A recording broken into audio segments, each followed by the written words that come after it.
Hello and welcome to another episode of Dork Tales, the Bitches of Brewery Park. This is episode 4, and tonight I am joined via distance play by my 4 players. Let's have them introduce themselves and tell them a bit about their characters. And I'm Kelly, the storyteller. So let's start off with Claire. Hi, my name is Caitlin. I'm playing Claire Iwatani. She's a Rahu Ironmaster. All right, let's hear from Kate. Hello, I'm Amy playing Kate Powers, the Ailadoth Ironmaster. How about some Brighton? Hi, I'm Jen. I'm playing Brighton Lee, the Kahalath Stormlord. I think I completely closed my character sheet, so that's helpful. You are absolutely correct. Never doubt yourself. You're always right. Excellent. You're a Stormlord. You have to always be right. Yes. And let's finish Aren't up we with... all Ironmaster? Did we change? All of you are there's always Ironmaster someone except who for Brighton. Oh, okay. Yeah. Yep. Huh. Yeah, you're Never all paid attention. the Masters of Iron. Speaking of which, hi Megan. Hey, I'm Christine, and I'm playing Megan Butler, the Uratha Ironmaster. Yeah. All right. So in this episode, we are following up the characters recently, before the game started, lost their alpha, an older werewolf who had acted as the shepherd of their district, an area of Vancouver, British Columbia, known as actually a few things, but the area along Broadway and Commercial Drive area in Mount Pleasant area. If you know that part, it's a pretty high traffic downtown metropolitan type of place. And they recently lost their alpha, who was a bone shadow Ethair. Now, since that, they have done their best to find an equilibrium and take control of their territory, and have tried to put up with the local other packs who have given them no end of headaches and troubles and rivalries, even from their friendlies. Most recently, a friend of theirs lost a coworker in a murder that was committed at a local drag club that seemed to be perpetuated by a werewolf. They have tracked down the culprit, who they believe to be one Captain Sullivan, a police captain with the Vancouver Police Department.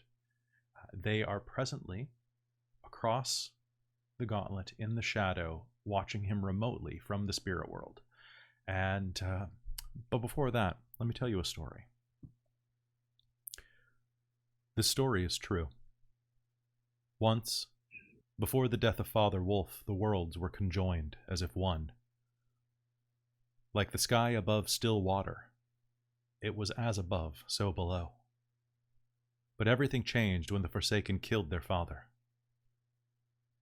Now the worlds were separate, distinct, barely held together by a membrane of that lost connection.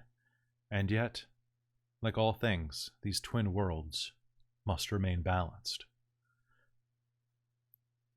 This was true when Mother Luna turned her half-shrouded face to the Ailadoth known as Kate. Before that night, her world was whole. She had a structure, a plan, a life. Before that night, another had conjoined with hers, bound by a ring of gold and diamond. Before that night, Kate was complete. And then the legacy of Father Wolf's death shattered another world.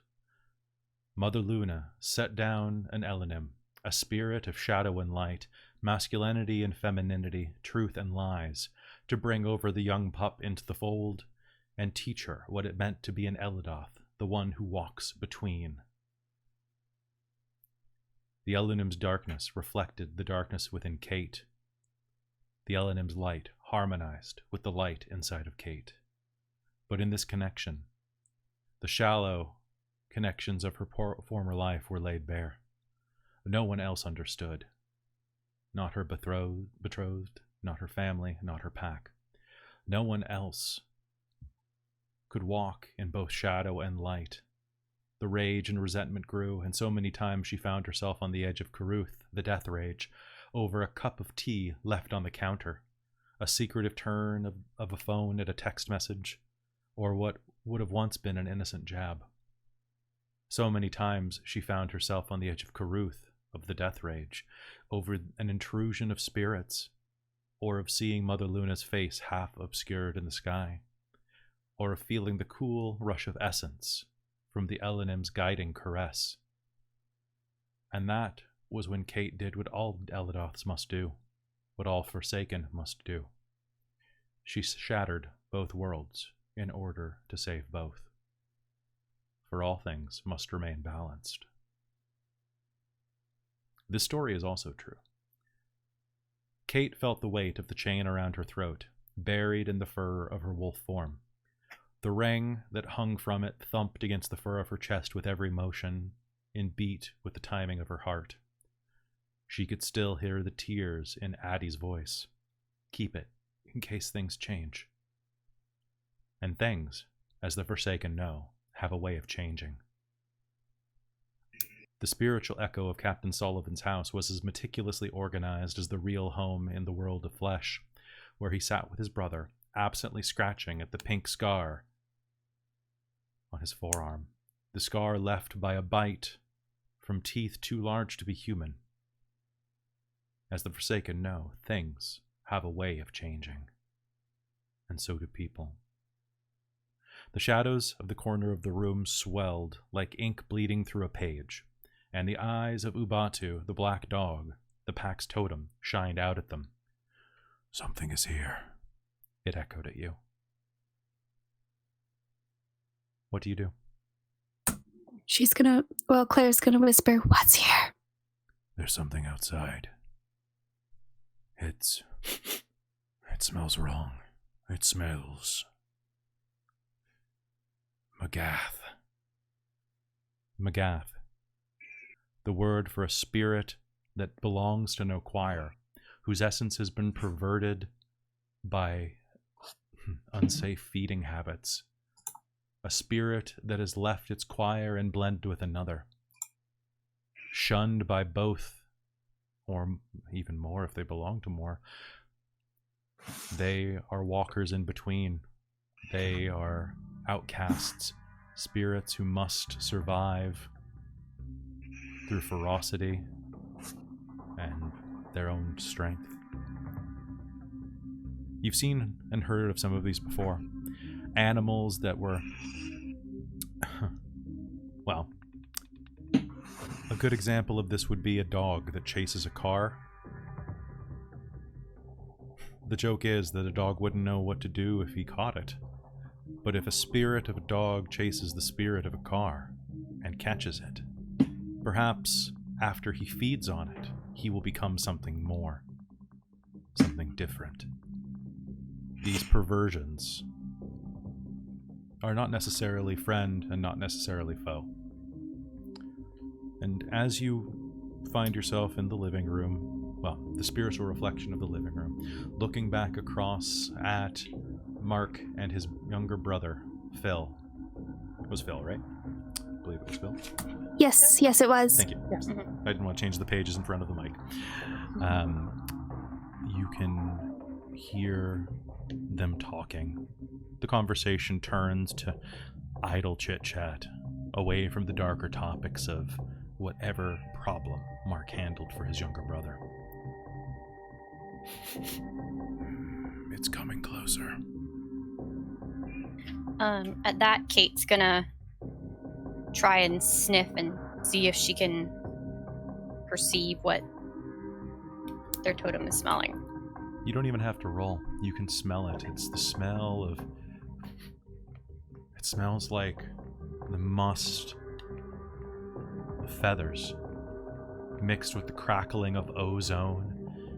And as you sniff, the air around the gossamer windows that are in the shadow, held together like butterfly wings, slightly opaque and lending a golden brown glow to everything on the other side, start to shrivel and crinkle as a little mote of electricity arcs across it.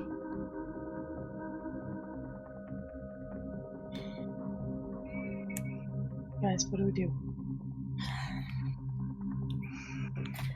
I don't know. How, dangerous are these things generally thought to be? honestly, it depends on the magath in particular. Magath don't necessarily have to be antagonists of the Forsaken. They can actually be allies. But it depends whether or not they're sane or not.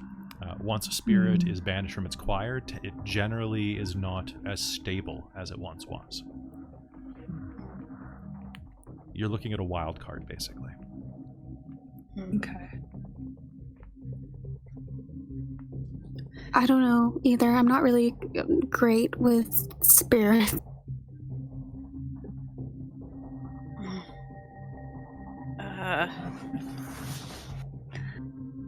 How much I guess I'll shift forward to have a look at, see if I can see what it is. Okay. It's coming. All right. And then, Amy, were you asking about something? How much do we know about fighting magaths? Like, or is it just the same as much as we know about any spirit? It's much harder to determine what their bans and banes are because they are a mixture of things, whereas, say, a spirit of metal might be particularly vulnerable to water or to heat. What do you do if something that is, as I mentioned before, a dump truck that is also part dog? Yeah, fair. Yeah, it's harder to find that through logic and requires a lot more research. So it really depends. Now, I'd like Megan to give me a perception roll. You are using your perception, but if you're... What form are you in right now? Are you in Urhan or Urshel? I think I had said Urshel. I think that everybody except for Kate is in Urshel right now. Because Kate was sticking in Urhan. Okay. Yeah, so she's just been sending the sentiment of question and uncertainty. Mm-hmm. Oh, yeah. So, go ahead and make your roll.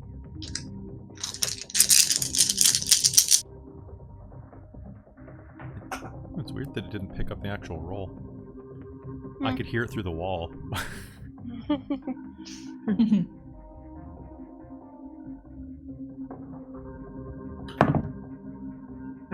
Now we wait as she counts. It's only 5, okay? Only 5 successes. Only 5 successes, okay.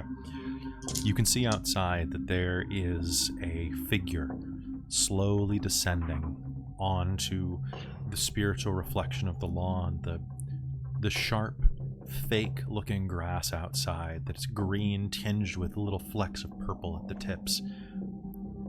A figure, roughly shaped like a woman, descends.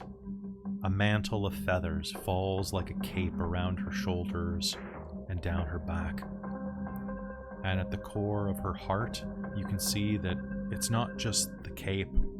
Her entire body looks like it's held together by bird parts, wings, beaks, eyes, all materializing around a ball of plasma at the center, at her heart. Almost like a plasma ball you would get at a Spencer's Gifts or a Tesla coil that you would find at a science center. With 5 successes, you can see that she touches down, tilts her head to the side, very reminiscent of a crow, and listens. And 1 moment, please. She's landed on the dividing line between this property and the one next door. She looks around and makes her way down the dividing line between the two properties, tilting her head and pausing ever so few feet, looking around for something. You get the sense that she's looking for you, but she hasn't discovered which building you're in yet. Can I do like maybe a sense motive or something? Sure, yeah, you absolutely can. What I would like you to do is give me a wits plus empathy roll. Okay, give me just one. While she's doing that, I'm just going to remind us that we are on a sacred hunt, which I think means that, Christine, you get exceptional success beats. Oh, right. Actually, everybody gets exceptional success beats while they're on the hunt.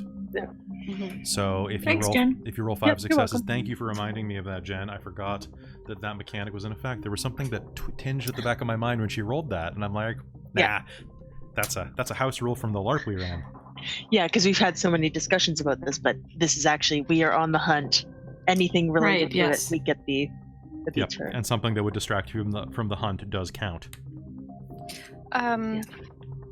Question about my one of my abilities is the all doors locked. It lasts for a scene. Is this a new scene? This is still the same scene, I'm going to determine, because the conversation hasn't ended. As soon as you leave the house, it'll be a new scene. Okay, so that means I still have control over all the doors, windows, and entryways in the building. You do? I do, yeah. Okay. So I didn't get any successes, so 0. The way that she's moving is strange. Every few feet, she turns, pauses, listens. But the third time she does this, there is a twitch, a motion of internal static. Everything that seems to be holding these parts of blackbirds to her shivers and shapes, and you can see the face made out of crow beaks shift and rearrange on the other side of her head, as if she heard something coming from behind her and pushed her face through the back of her skull out the back. Oh. Well, that's not creepy at all. Wait. I would also like to try and sense motive to... Actually, so would I. Brighton. See if I can figure out what the heck is happening. Okay. Brighton, doesn't she remind you of your weird crow things that follow you? She does. So it was wits and empathy, was it? It will be wits and empathy off of both of you. Would you like to do this as a group effort?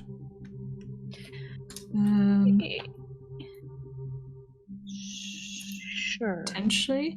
Okay. Would body language count as a specialty? Yes. I would say that for most people, spirit body language wouldn't matter, but you're Forsaken, so I'm going to assume that you have some instinctive knowledge of the way that spirits kind of present themselves. Well, and also just like from how you're describing how it's moving, that might, like, that tells me something. Go ahead, count that as a success, or count that as a specialty you can use. Okay. Brighton, is this a combined roll? I got 2 successes. Okay, so add 2 to your pool, Megan.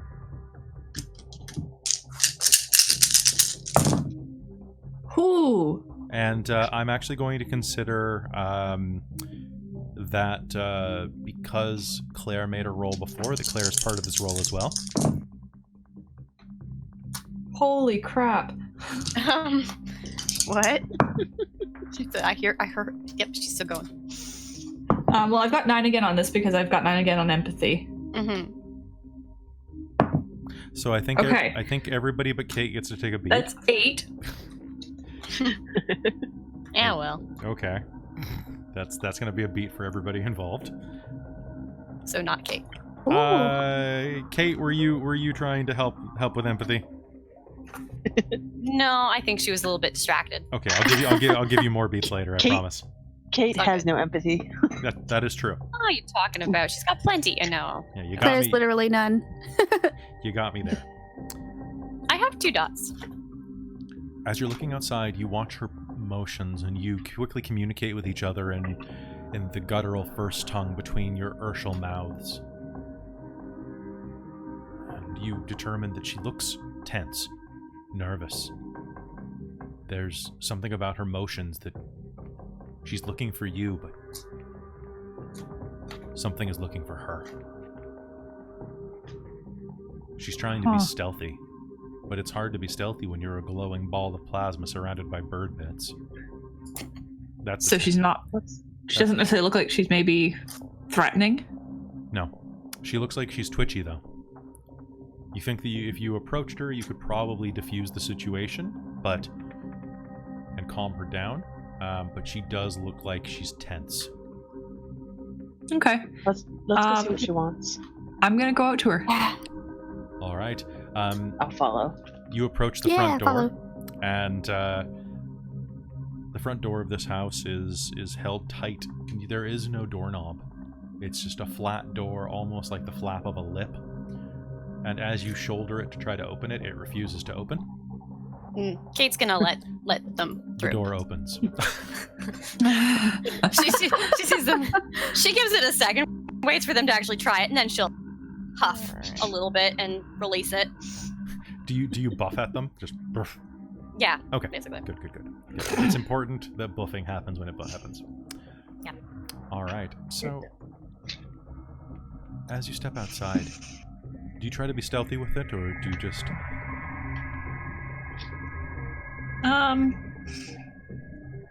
Like a little stealthy, but not a lot.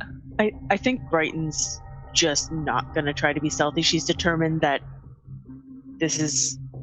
she just wants to talk to it, so she's going to go. But if Megan wants to be stealthy, then we can have somebody kind of stealthy and somebody not. Okay. All right. So I'm going to say that you probably, because not all of you are being stealthy. Yeah, that's not going to. As you exit the door, the three of you in your giant direwolf forms crowd around the patio.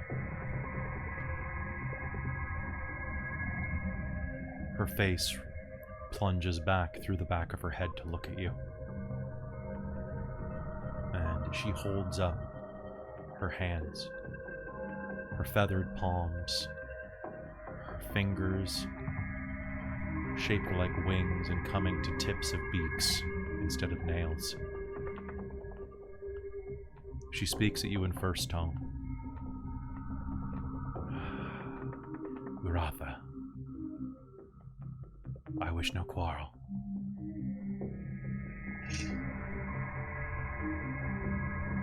I ask. No quarrel to be had.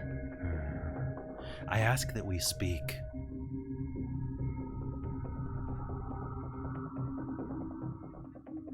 Go on. I am the Queen of Murder. Okay. I wish to make you an offer. You are on a hunt. Yes. You are inside of a place that I call home. Perhaps I have knowledge of things that could assist you in exchange for a favor. What sort of favor? I wish you to remove an invasive threat. Oh. There is a spirit called Sleeping Thunder. There is a spirit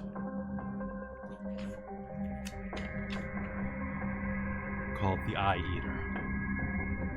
Both of them I would like to see removed from these lands. I am no threat.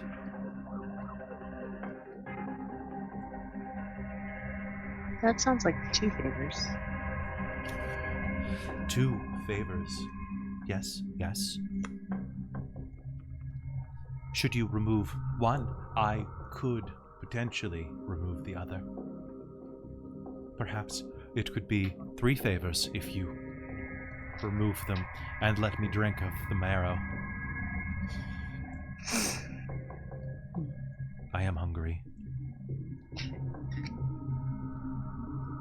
Do I recognize anything about the other spirits potentially? Sleeping Thunder, as Vancouver doesn't really have much thunder and lightning. You think it's probably a spirit of storm or electricity. Mm-hmm. The other Eye Eaters, they're flocks of crows that gather around the downtown core. In fact, Vancouver has an abundance of crows and other corvids that infest the area. Taking one good look at this creature, you can see, well, with that empathy roll, looking at her, Queen of Murder, the ball of plasma, it happens from time to time. A spirit of lightning, maybe, preyed on some spirits of birds. Perhaps a transformer blew while birds were roosting on a wire. Perhaps they were flying through a storm. whatever it was, it gave rise to a spirit of electricity and Corvid fused together. Which means that whatever she is now, she is no friend to either of those spirits and their choirs. And those spirits are likely shunning and or hunting, not with the intent to consume and absorb, but with the intent to destroy. Spirits are not particularly good at accepting those different from them. Okay.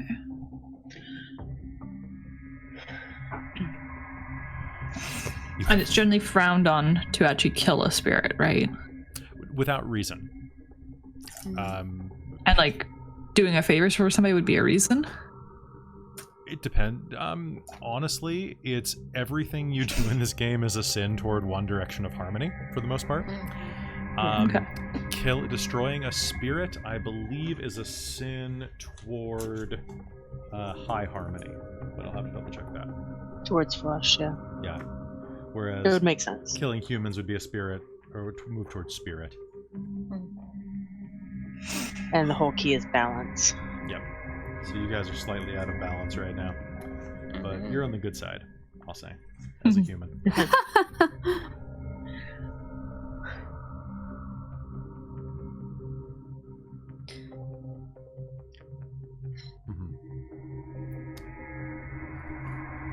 Do we have a What do you guys think?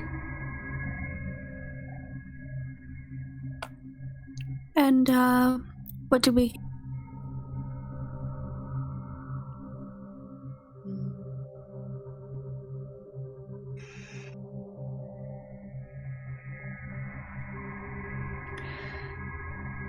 So we take one of them and we get information?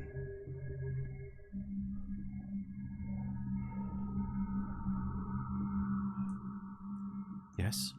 Information. I have information. I have eyes that see.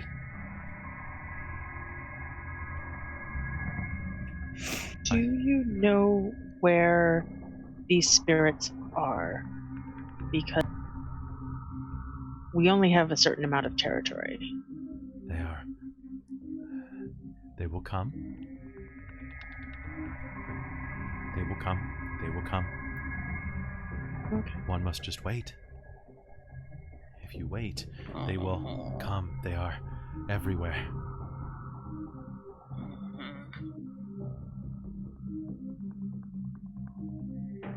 Near. They are near.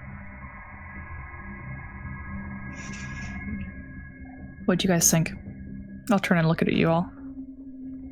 Kate has her ears back, but is kind of grumping, but otherwise isn't seeming overly opinionated.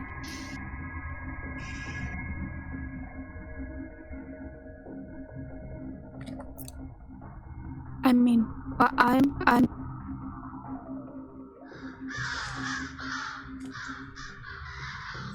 Can we just drive them away? Do we have to finish? Yes. Would like them to be.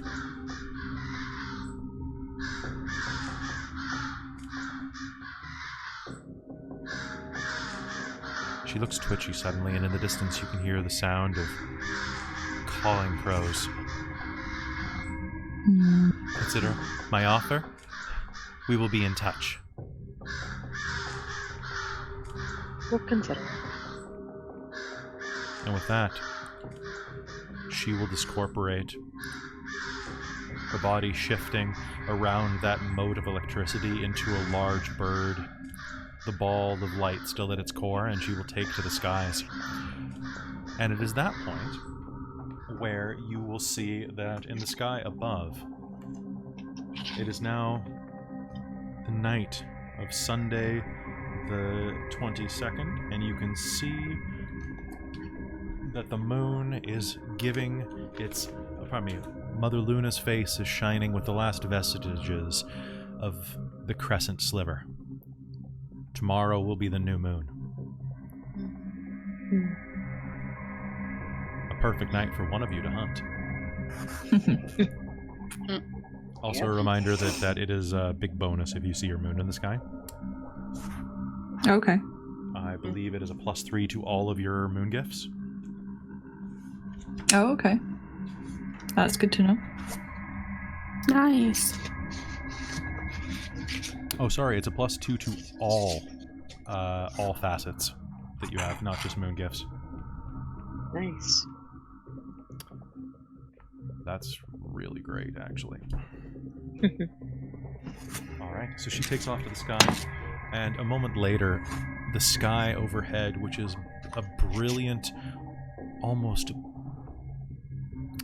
velvet purple, fills with an explosion of feathers and ink. Hundreds upon hundreds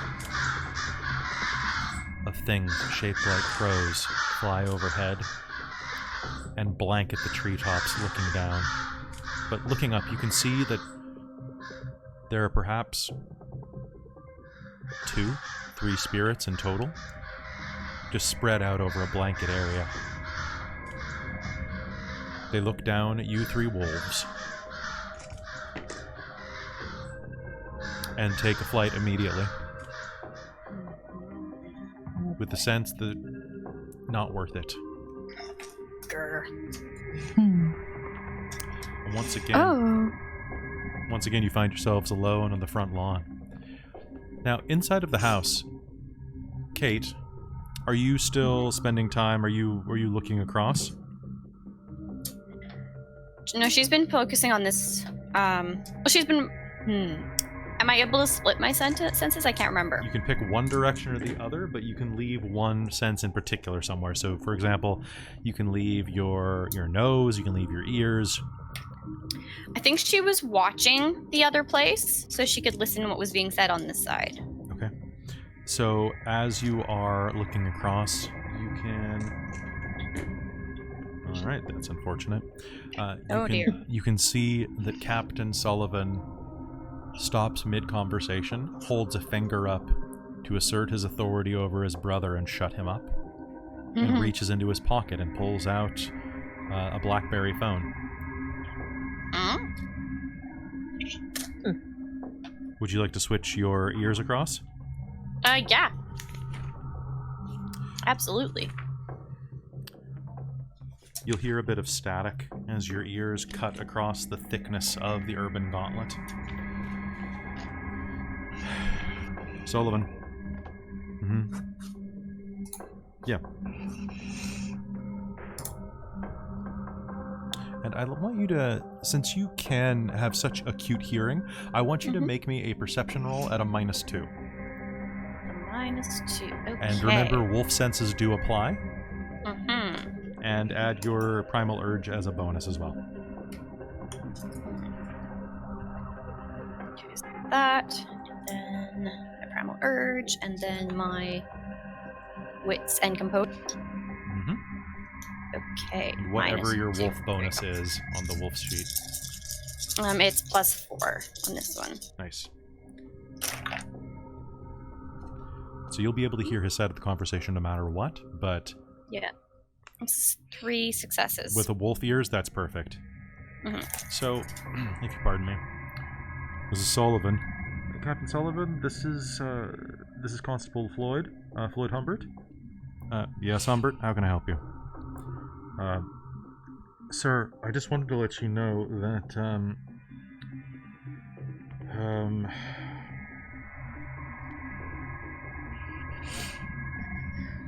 just making sure I get a name right. 1 sec. Got way too many humans. There we go. Because I was Constable. Those darn Constable humans. Floyd Humbert. Just letting you know that someone's been asking about you around the station. What do you mean? Oh shit. Ross Phillips? You know Phillips, sir. No. Yeah, I know Phillips. He's been asking about just all sorts of stuff about you, sir. Great. Like what? I don't know. He might be in on something IA related. I just... You told me to tell you if anything like this came up. Yep. You're good. I've had some suspicions about Ross for a while. I'll figure something out. Do you want me to? No. I'll take Kate's care gonna of it. stop listening at that point and pull herself back across and go alert the others. Okay. So as you are outside, the three of you in Urshel form, watching the spirits of crows, the eye eaters disperse up ahead, turning the sky once again purple as the darkness splits. Kate comes out. Do you shift into a different form to be able to communicate more thoroughly? No, but she will convey the general sense of pack in danger. Must go. And we'll start booking it back towards the locus.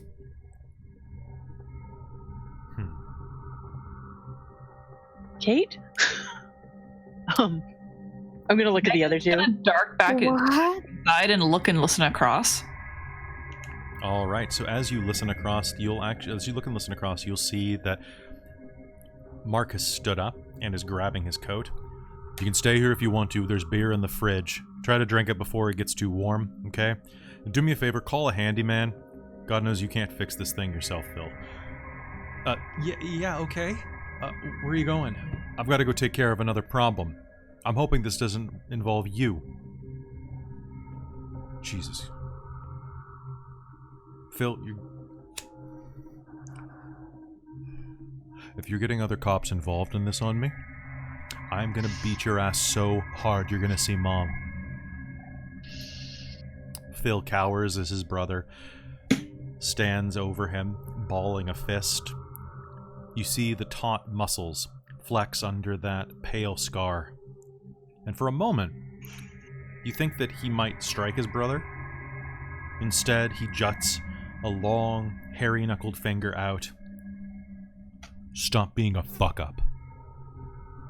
For once in your goddamn life.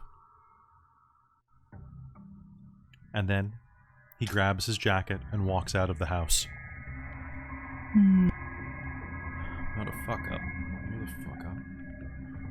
Fuck you, Phil says under his breath, trying to reclaim some semblance of his masculinity and strength. But the door's already shut. Mark is already gone. And the lonely man sits dejected, emasculated on his brother's couch. And you see his shoulders start to shake. Do you continue to watch? No, I think I should go now. Okay. While she was doing that, Brighton was going to take off after Kate so that Kate wasn't alone. Good. Well, That's good probably good. Yeah. I'll just say to Claire, I'll go after Brighton, you stay with Megan. We'll meet back at the locus. Oh, okay. And I'll just book it. All right. So what I would like you both to do is... Sorry, I'm trying to think whether or not this is streetwise or occult. Which two? I guess it would still be streetwise because it's roughly the same geography. So Kate, you are in the lead, and I would like you to make me a wits and streetwise roll. Good. I don't have streetwise.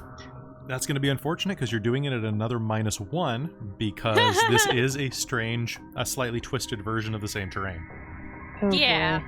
Yeah. Let's see. Yeah. Am I going to be making the that. same roll? What you can do is you will catch up pretty... Ooh, actually, Kate, are you going to get a full blitz? Yep. What's your speed in this form? Ooh, that's a good question. My speed is +5, so 15. And Brighton... Actually, if you're... Yeah. Brighton, what's your speed in your form? +7, so 15. Okay, so you'll be able to catch up after a fashion, I'll say. Okay. So what I could do is... once you catch up, Kate, you can roll and add it to Brighton's score because she has the higher score. Okay, because I sure failed my roll at the first time. Okay, so what we'll say is, Brighton, can you make me that roll at a -2? Sure. And does back alleys apply as a specialty? Yeah, okay. If you fail, it's going to be particularly bad, but yes. I mean, yes, absolutely it does. Okay. I got 2 successes. Damn. Okay, good. that's too bad. Yeah, I had Kate. a list of spirits that I was going to hit you with. Kate will slow down once she realizes she doesn't actually know where she's going and notices that Brighton's coming behind her. Yeah. So she'll let her catch up. As you rush ahead, you find yourselves standing at the base of an alleyway that is more or less a tunnel. The walls are lined with thick vines and ichor and this low-lying puddles of ichor cling to the ground. Overhead, a thin membrane of throbbing tissue canopies the top of the alleyway. Do you speak to each other? Do you communicate in any way, or do you just continue? Kate doesn't recognize this place. She's gonna look at Brighton. Brighton recognizes this to be a particularly noteworthy alleyway outside of a butcher shop that is also frequented by prostitutes. Huh. It is a place of carnal delights. Are we anywhere kind of close to where we need to be, or is it just... This is just where you caught up with her, so you're probably about halfway back to your locus. Okay. I'm just, describing some flavor for you. Yeah, no, that's fair. My brain kind of glitched out for a moment there. It's because I'm playing the Meat Corridor song, isn't it? Oh. Maybe. I see the chat, yep. Yeah. I'm gonna look at Kate and be like, okay, what's going on? This is of course in, Urshel and or First Tongue. So what's going on? What going on?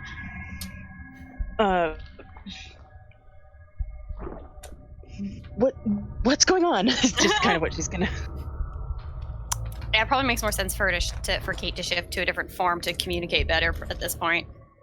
So she's gonna shift up to Urshel, take a round to do that, and communicate.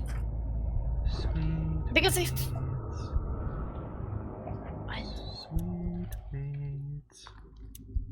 what?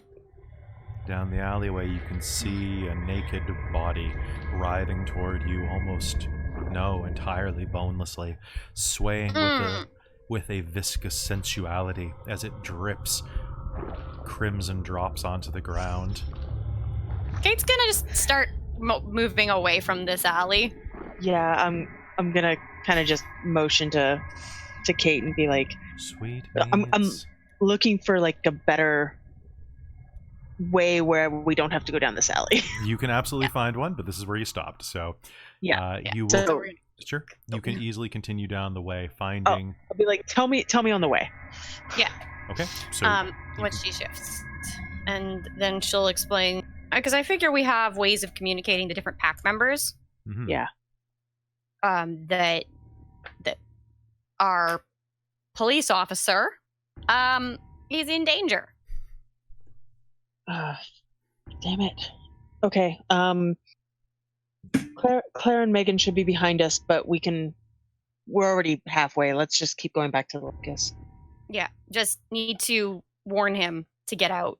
Yeah, okay. And then she'll keep going. Yeah, let's go this way. This way will get us back faster. All right. And I'll just take her down a better alley. So if you're just doing a straight out run, you'll find yourselves back at the other side of the locus within about 10 minutes. You cross over easily. It's nighttime. You don't even need to make a roll in your home locus, I'll say. You have time. Good. Yeah. Kate's gonna immediately switch back to human form and pull out her phone and call Ross in a bit of a panic. All right. Now, while you're doing that, what's everyone else doing? Claire and Megan. I was actually thinking I would leave my I was actually going to leave my senses across just to see if he would break down a little further and say something thinking he's alone. He actually does. He starts weeping slightly and starts ranting. I didn't do anything. The fucking bitch got what she deserved. Fuck you and fuck her. Okay, I'm a fucking man. I can fucking take care of my fucking self. Okay, I don't need you fucking. Wish she just fucking died. Take every fucking thing from me. This house should have been mine.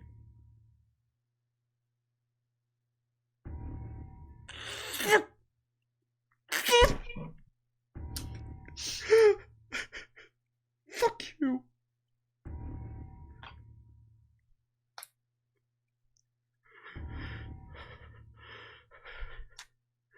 Wish that fucking hobo would have killed you, man.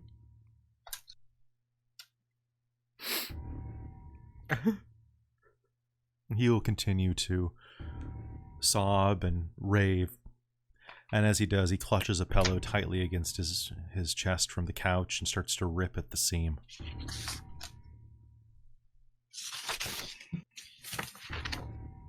Do you continue to watch, or? For another minute, just to see if he does.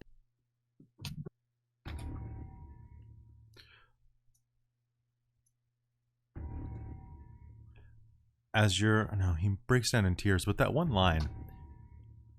I wish the fucking hobo had killed you. For one, who talks like that? And for two, what?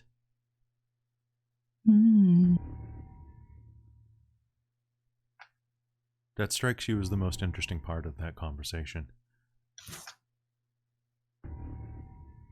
If you continue to watch for more than 2 or 3 minutes.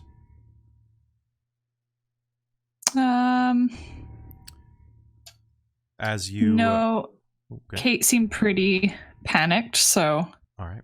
So I will say that as you go to break away, you will see that he hikes up the sleeve of his hoodie and reaches into his pocket, and attached to a set of his keys, you'll see that there is a small disc. You're not sure what it is for a moment. It's little yellow plastic, a slight orangish tinge to it, with a little bit of serration on the edge for a grip and a small lever in the center. He pushes it up, and you see a small box cutter come out of it. Huh. Glancing down at his arms, you can see exactly what his intended release is going to be. It's a network, a roadmap of scars. Okay, then.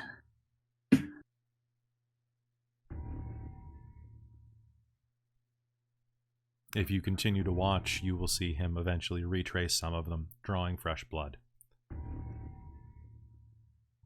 Claire's gonna go out and like we should follow them. Yeah.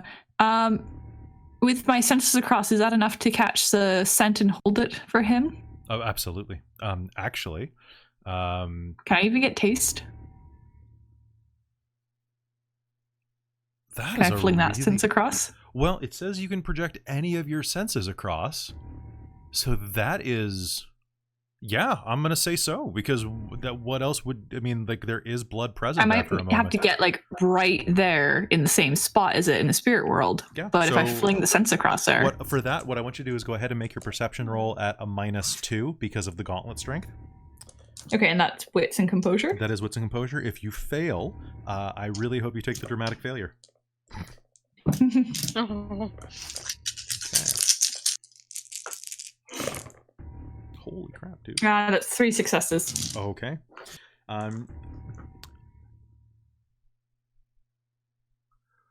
So, Megan, as you step forward and lap at the air, projecting your sense of taste across, you catch the metallic tinge. The sweet taste of human blood.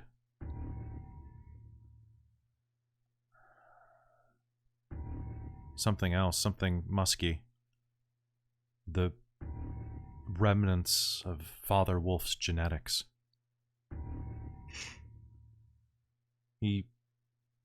He tastes wolf-blooded. But as you lap, your senses still projected across, he jerks upright, and for a moment, across the gauntlet looks you directly in the eyes. You swear that he sees you. I'll growl low in my throat. Okay, give me just one moment, please. I'm gonna just check something real quick, my friend. I believe that one of your bonuses in the Siskirda is that you can control how lunacy is. Yeah. So, what type of lunacy would you like him to have right now?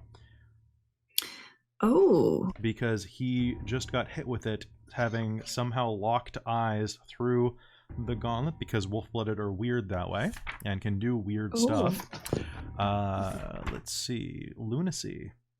Nice. I have moderate lunacy, as I'm in Urshel. Yes, but you can choose to have it be severe or lessened because of your Siskirda, because of your Sacred Hunt. I think that's the bonus of having an Uraka do it. Or okay. Is it Uraka or Iron Master that has that bonus? I think there's something special about it that allows you to decide that. I can't remember what it is. Yeah, that's what I've got written down from last time. Yeah. Regardless, how would you like him to be hit by this lunacy? Bigger or smaller? What do you think would be the most useful? If the character... So, basically, he will be shaken to the core no matter what if he fails this roll. If he does not...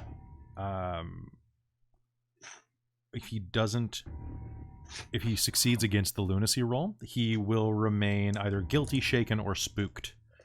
And will be negatively affected by this regardless. Okay, because generally Uraka do the whole, like, making the prey unaware to the threat. Oh, he'll probably forget that you were there after a couple of minutes, but he'll be rather scared. He'll probably think that he had an anxiety attack. Okay. Sure, hit him with the full force then. All right, that sounds fantastic. What is your penalty for... you know what, I'll just look it up. It's just on page 93. You are at that. And what is in Urshel? What is your... what's your lunacy? Moderate? Oh, it's just moderate now? This is the first time I've actually done lunacy. That's since the only thing edition. it says about lunacy on there. Urhan doesn't say anything. Garu says full, and Dalu says mild. Mild, okay. Cool. So this is brand new. We actually haven't done any lunacy stuff since switching to 2nd edition. It used to be much different. Looks lunacy. So pardon this for one moment. We'll look this up. Okay, Dalu adds a +2 bonus to the observers. And your primal urge is 1 or 2? 1. Okay.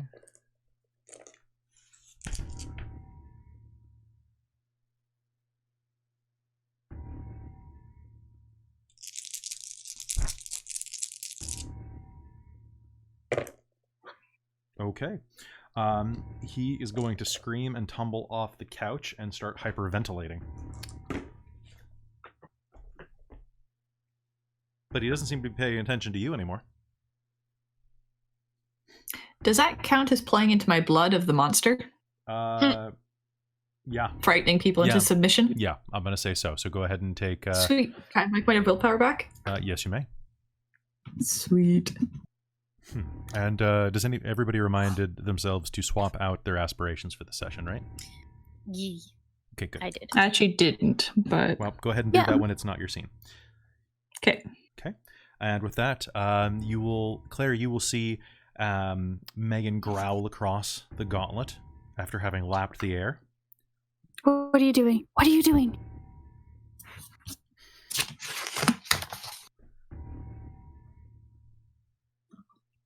Megan Claire has growled at you Gotta and go.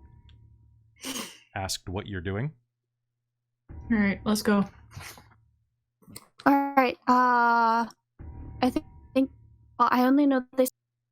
Let's go. Do I have to make? So what I'd like you to do is go ahead and give me a Wits and Streetwise roll. They can be as a team. Just tell me who primary Nice. actor is. Well, what do you have for Streetwise? Nothing. Okay, well, I've got 1. Okay, so Well, there we go. You're doing it at both at a -1, though. Okay. I'm gonna spend willpower. Okay. What did you get? What'd you get, Claire? Sorry.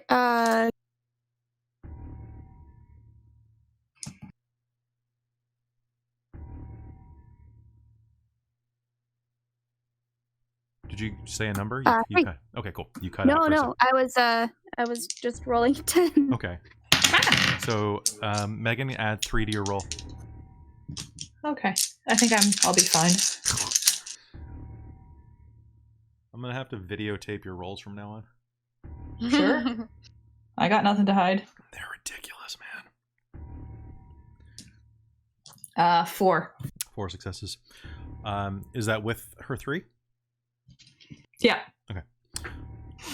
Moving rather quickly, you chase down the locust and will cross. And as you're running, though, Brighton and Kate have made it back across, and Kate whips out her phone and calls, and after an agonizingly long amount of ringing, you'll hear, yeah, Kate, what's up? Hey Ross. So I don't know what's going on in your precinct. Is that right? Precinct? Yeah, hold on. I'm just let me just go into the bathroom, okay? Okay. Yeah, so I got the information you were asking about. Yeah. But apparently our friend Mr. Sullivan has informants who went and let him know as soon. Yeah. So he knows that you've been asking about him, and apparently has been. So you need to get out of there. Get out of there. Okay, but wait. Okay. Act natural. Come to. Hold on. Who can we? And now out of character. Is there someone who we have set up in case we have an issue with one of our pack mates like this? You could have them come back to your place. I mean, packs. Honestly, you can invite packs into the Sacred Hunt. Yeah. Like, your pack is, it depends how in you keep them. Yeah. No, like, I think we're at least Ross and Kit are both pretty integrated, it seems like. Mm-hmm. Where do you need me to be? Where should I go? I'm gesturing. Sorry, Jen, did you say Brighton's doing something? Brighton's just gesturing. Okay. Just come here. Come to the. Where's here? To the den. The den? Okay. My beat's over anyway, so I'll see you in a few. Okay. I'll see you then. Yeah.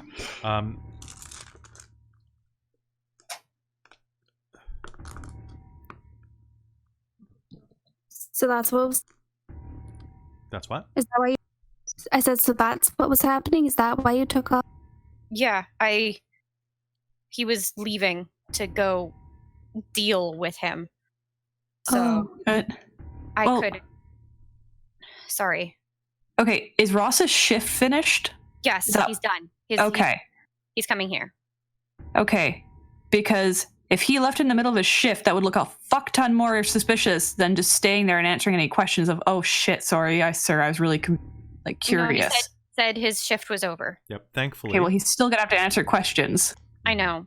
Thankfully, you guys decided to wait for this hunt for the evening, and he was on the morning beat, if you'll remember correctly. So he definitely would have been, even with overtime.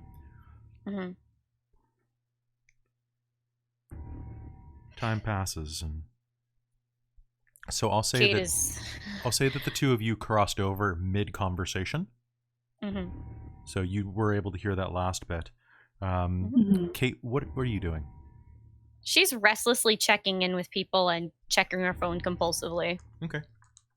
You will glance down at the phone and you will see that there is a message there from...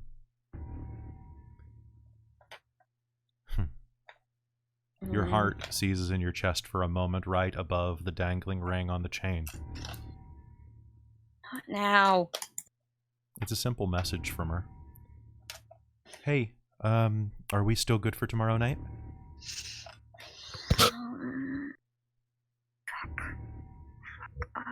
I was wondering if you wanted to go see that new Fast and Furious movie. I know you like car chases.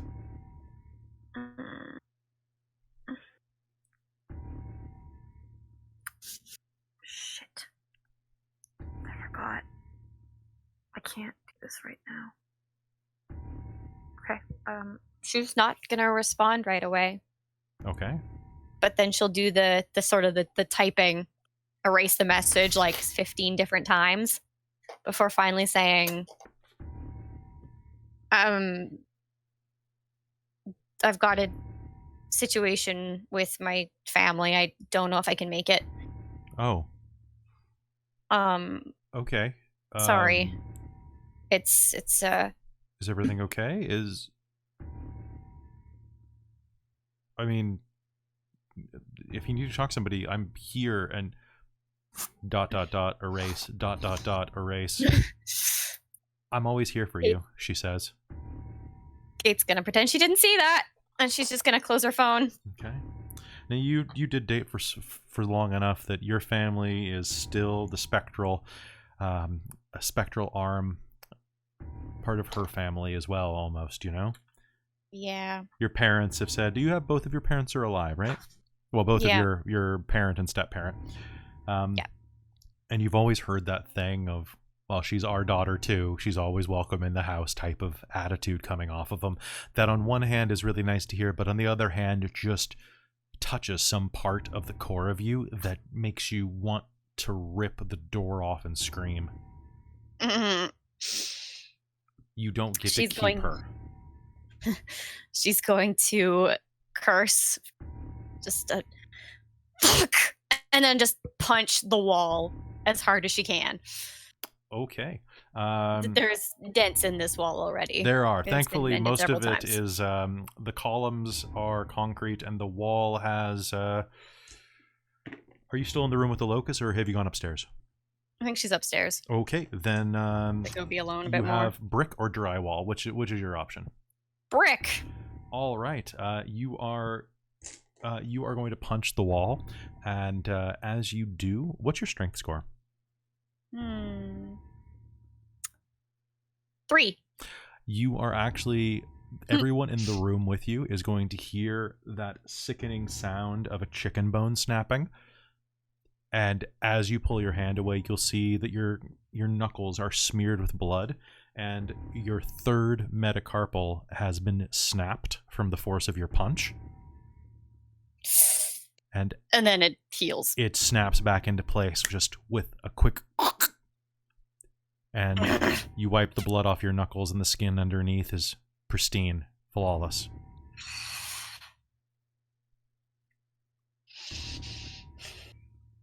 All of you saw that.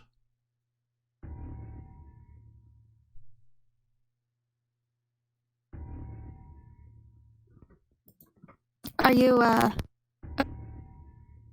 It's fine. It's not related to this. It's fine.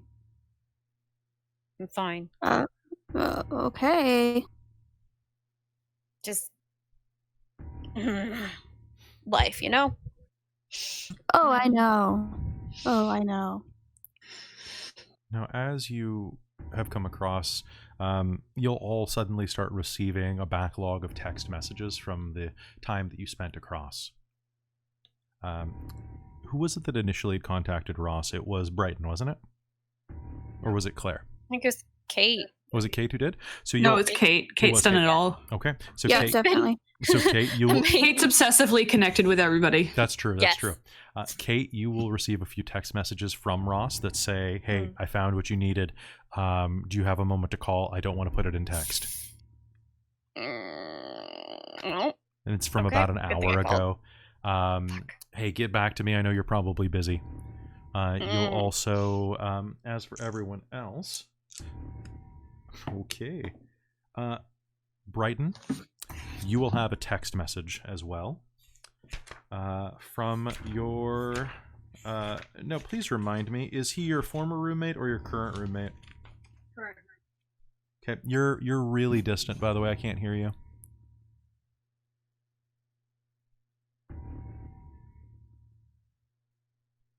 Jen? How about now? Okay, you're sounding great now. Okay, I had to close the werewolf core that I had open on my computer. It was slowing things down. Oh, okay. Oh. Okay, so after the chat, we'll talk about ordering a couple of new books from Drive-Thru RPG. Yeah, current roommate, one of like my 6 roommates. That's fair. And please remind me of his name, because I don't think he's not the one that's in the pack, right? I have one that's in the pack, and then I have. Oh, that's right. You do have the one, and I'm flipping through dozens of pages because this. I've got Link, Reed, Ori, which was Frida and Anaconda. Lincoln. Link. You'll have a text message from Lincoln that says, "Brighton, can you Venmo me like $50, please?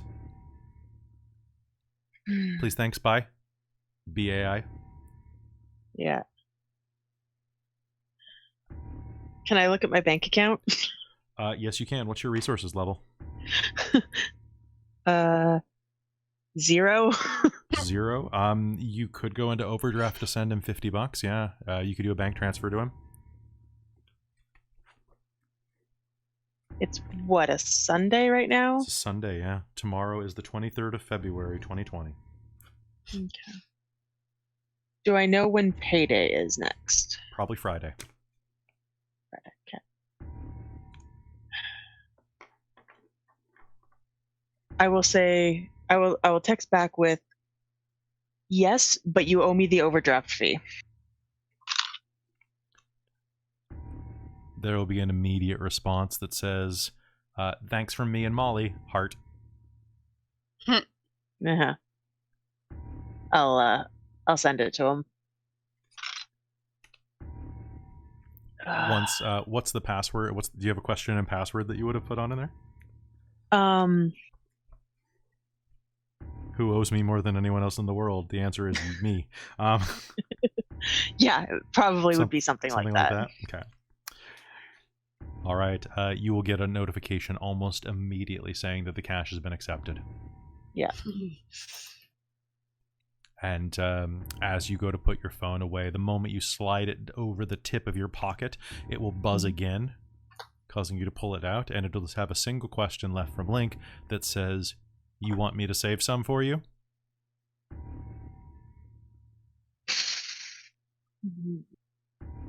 I will hesitate on the phone, much like Kate was with the kind of text a little bit delete, except my messages are much, much shorter.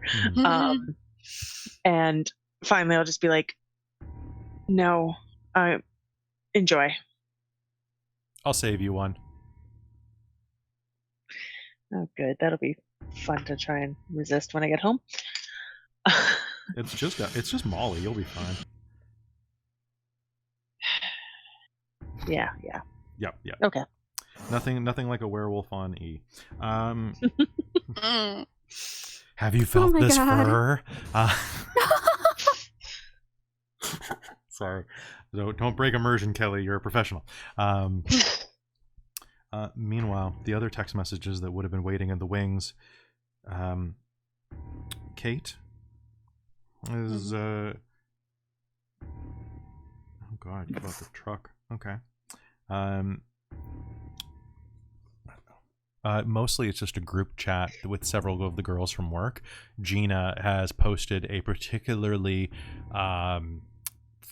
frustrating number of screen caps from another of the executives that has been trying to, I believe the term is corporate sexual harass her.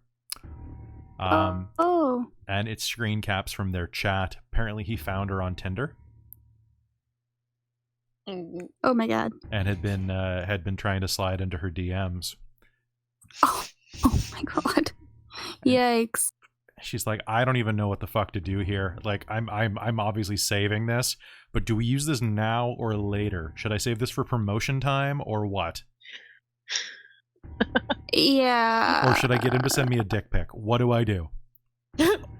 Also, is that entrapment? Yeah. She's gonna respond. Yes. Is there such a thing as... Yeah, that would be entrapment. All right, thank you very much. You're my legal defense, you're my legal defense, Claire. Oh God, help you. Thank you for saving me from dick pic entrapment. She's gonna like just facepalm and then reply with, "It's no problem. My pleasure, really." Maybe I should try to give him a raise. She's gonna reply, "Oh my God." I'm kidding. I wouldn't know. Never, never, never, never, never, never, never. Yeah, I don't. He shouldn't even kid about that. Okay. So how much longer should I let this thing ride? I mean, if I let him take the lead on everything and just screen cap everything, or... I'll play professional. You should probably try to shut it down. Yeah, exactly. I should shut it down? You should probably try to if you're screen capping and going to use it. I don't know if I'm going to use it. It depends. He hasn't said anything, like, he hasn't crossed the line yet. He's just been towing it. I feel like I could get him over that line, actually interested? What'd you say? Try to do it sneakily. I said, she's going to say, are you actually interested? Do it sneakily in like 2 messages, like back to back. I mean, it's totally not proper.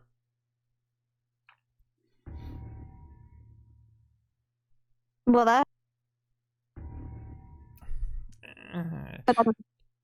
In a non-group chat message, she will send you. She'll send you a photo of the guy in question, who is a young executive named. I just gotta find his first name. One sec.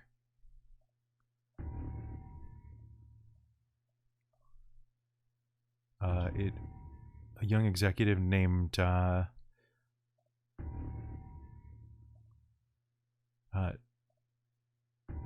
Brian Lai.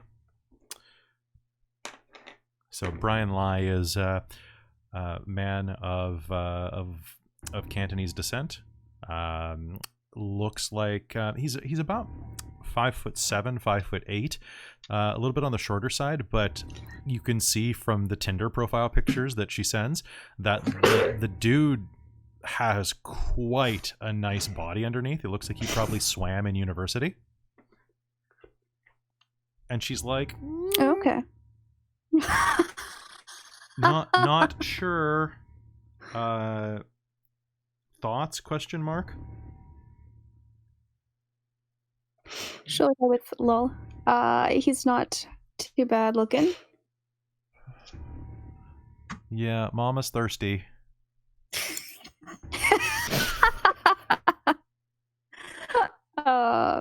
She'll reply.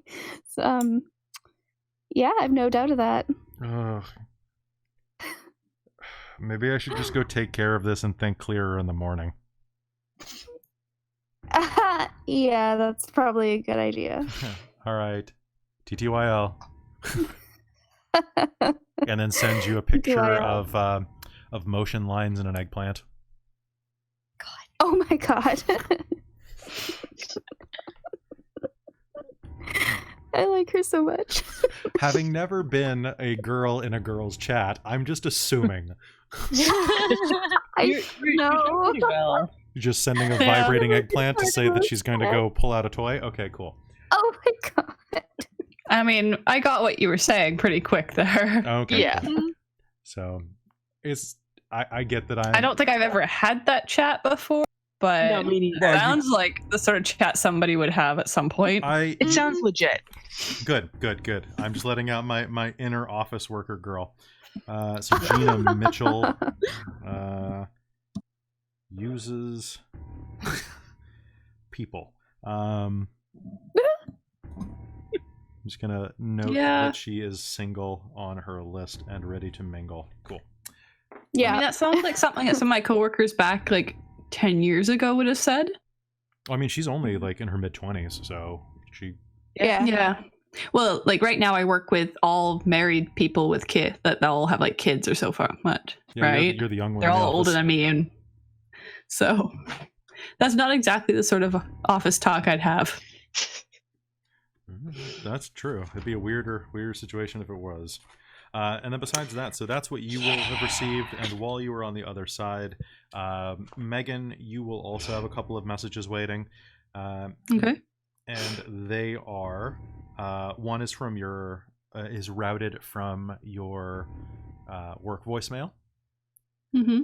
And it is a follow-up appointment call from Christopher Price. Hey, hey Doc, it's Christopher Price. It's Chris. I was just calling to. I was hoping I could get in. I sorry for calling your private line on this. I didn't want to leave a message with reception about making an appointment because it's hard to work my schedule around with the filming. I was hoping that maybe I don't know if you do like private appointments or off hours appointments. I could pay out of pocket for that, to make it a little more worth your time. Give me a call back. I'd like to, get in to see you sometime. It's starting to feel a little bit better. It's still a little sore, but I wanted to get a second opinion on it. I mean, from you. It's Europe. Call me back. This is my number. And just a reminder, this is the actor on the superhero TV show that had an injury. That's like sprained his ankle and wanted drugs. He wanted drugs, yeah. But and did I say which superhero show? Was he on Blue Beetle? I don't know. I don't remember if you gave it a title or not. I don't think you did. Should it be Blue Beetle? Since every other DC property is being made. Mm-hmm. All right, yeah. He is. You know what? I'm gonna double check this. Sorry to bring the stream to a grinding halt. Blue Beetle, because I'm picturing this guy looking like Marshall from iZombie, or not Marshall, not Commodore, not Major from iZombie. Yeah. So DC superheroes, bad. So anyway, you will have a phone call from him asking for a private meeting, and then. What's my sense of that? Like, is this him trying to get drugs or something else out of me, He sounds like he has an ulterior motive in just the inflection of his voice, but you're not sure exactly what. It might be the drug thing again. But then again, he sounds fairly distracted, and you can hear noise in the background like he's driving, probably. It sounds like he's calling from a speakerphone.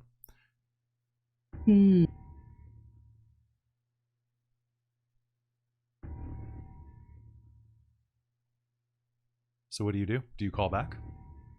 Not right away. I'm going to think about it for a little bit. And okay. I don't want to make a snap decision. So I just found a list called 12 heroes too. Oh no, these are all way too bad. Never mind. It was 12 heroes too bad for the DCEU. Oh. Too ridiculous. My apologies. Oh boy. All right. So with that, what do you all do? Well, I guess probably wait for Ross. Yeah. Okay. Yeah. Kate's pacing. As she does. Brighton's going to just go do a cursory kind of look around the den, the outside, to make sure we haven't been tagged while we were missing again. Oh, fair. All right. So. Oh, I know what was our Giles's name again? Oh, that is Nicholas. Yeah, Nicholas. Right. Is he there? Or is he left? He is upstairs right now, working on something on his computer. Yeah. I'm gonna go talk to him. and lay out every suspect at the moment and ask if he's got any insight. Like, I know you haven't been around for a while, but hey, we didn't know Val that long either. So you'll head upstairs and you'll find him sitting at his computer. He is typing away in something, and taking a look at it, you can see that whatever he's reading and taking notes on his laptop appears to have some. It looks medical. Actually, as you're glancing at it, if you'd like to see what it is, you can make me a quick int and science. Sure.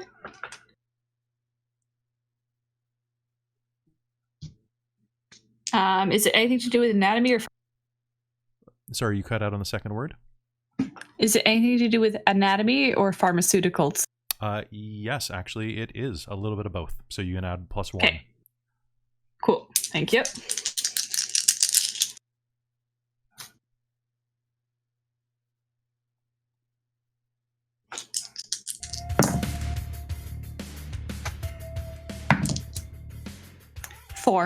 Four successes. All right. So he has a little bit of music playing as he's listening, and or as he's typing away. And as you glance down, it appears that he's looking at a number of articles on wolf and other canine biology, and a second tab that he has open that he's flipping back between looks like it has to do with something involving protein synthesis.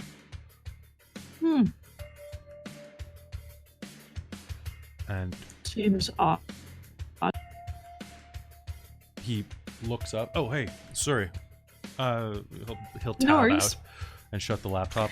What's up? Do you have a minute? Yeah, for you, I've got 5. Awesome. 5 whole minutes. Okay. Hey, I mean, I'll make sure to make them worth it. Yeah, okay. So, Val. Yeah, okay. What about her? I mean, I know you guys were a bit estranged for a while there, at least. Yeah. So, this murder traced the police captain back to his brother, who we think the captain covered it up for his brother, or dealt with. Brother got too close, so he took her out or something. Okay. But the house they live in was tagged, I think, by Val. The captain's been bitten. Remember that weird thing Val could do? No, I gotta be honest with you. Like, I thought you knew. Val and I, we hadn't really talked in about 6 years before it happened. She didn't really want me involved in much of this stuff. I guess. I mean, did you guys have any other family? I mean, our parents died when we were pretty young. I don't know why this house is tagged by her. It's hers.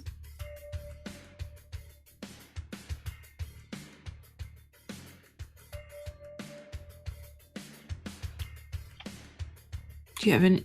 I mean, you grew up with her.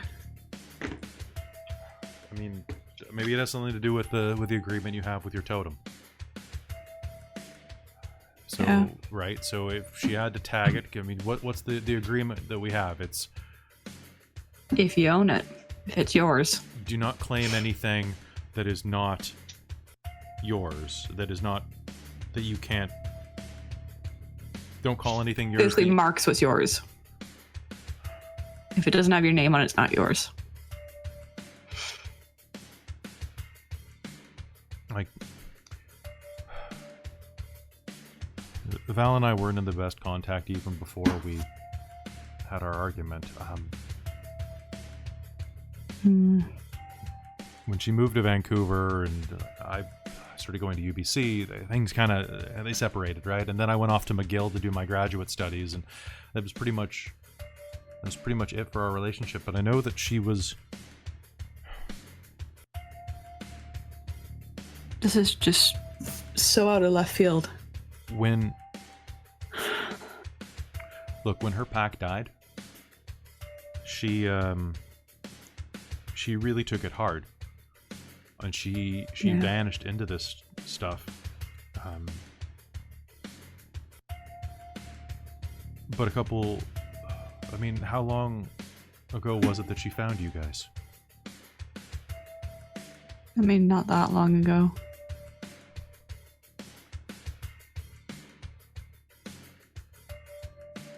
Okay. Because you're,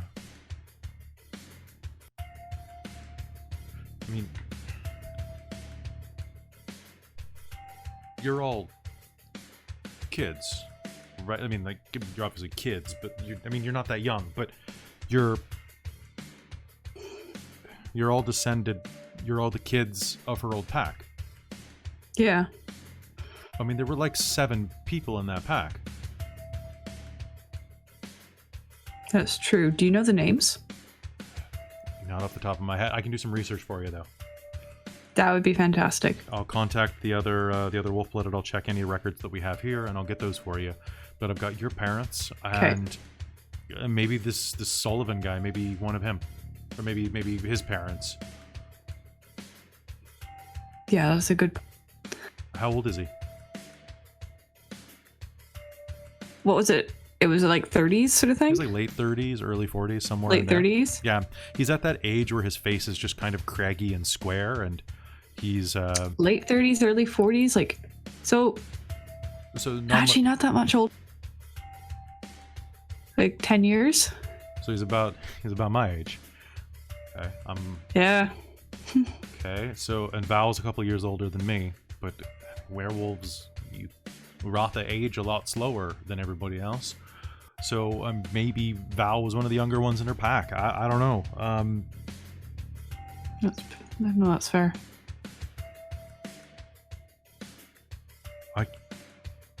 I'll do some research and I'll find out. Maybe it's something like that. I mean, hell, maybe she was trying to put the band back together, kind of.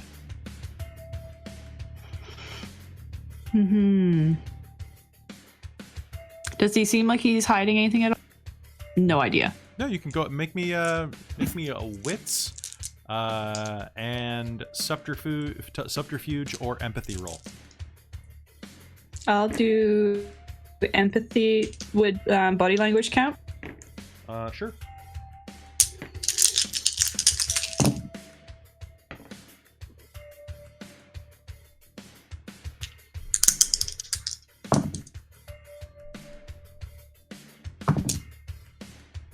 Jesus. 6. 6? Yep.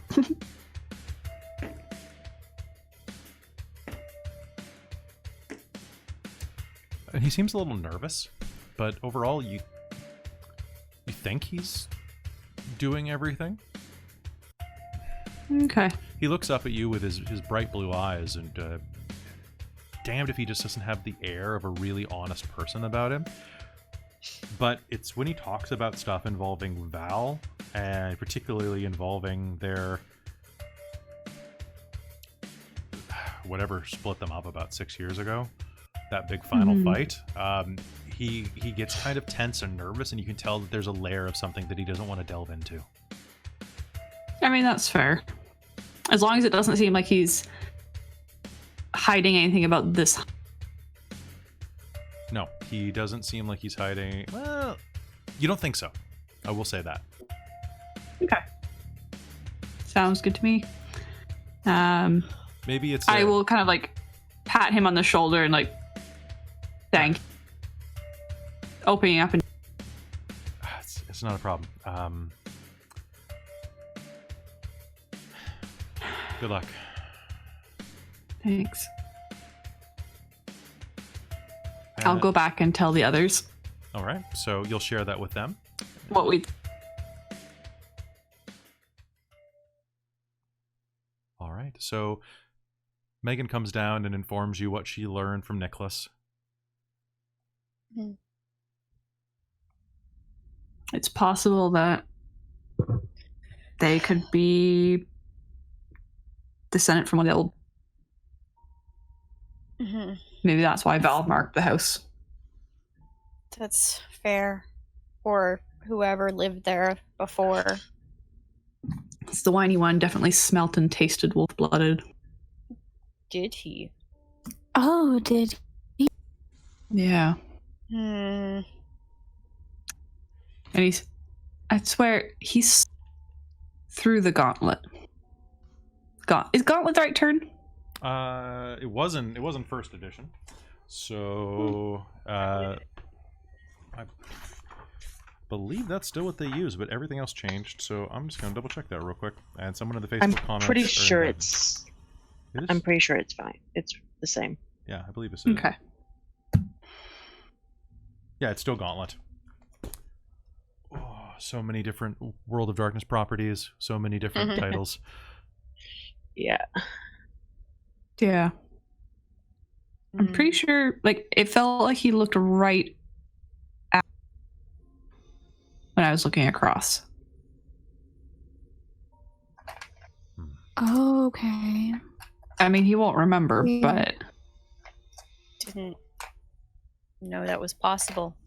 That's kind of I mean, you never know with, I guess, the wolf-blooded.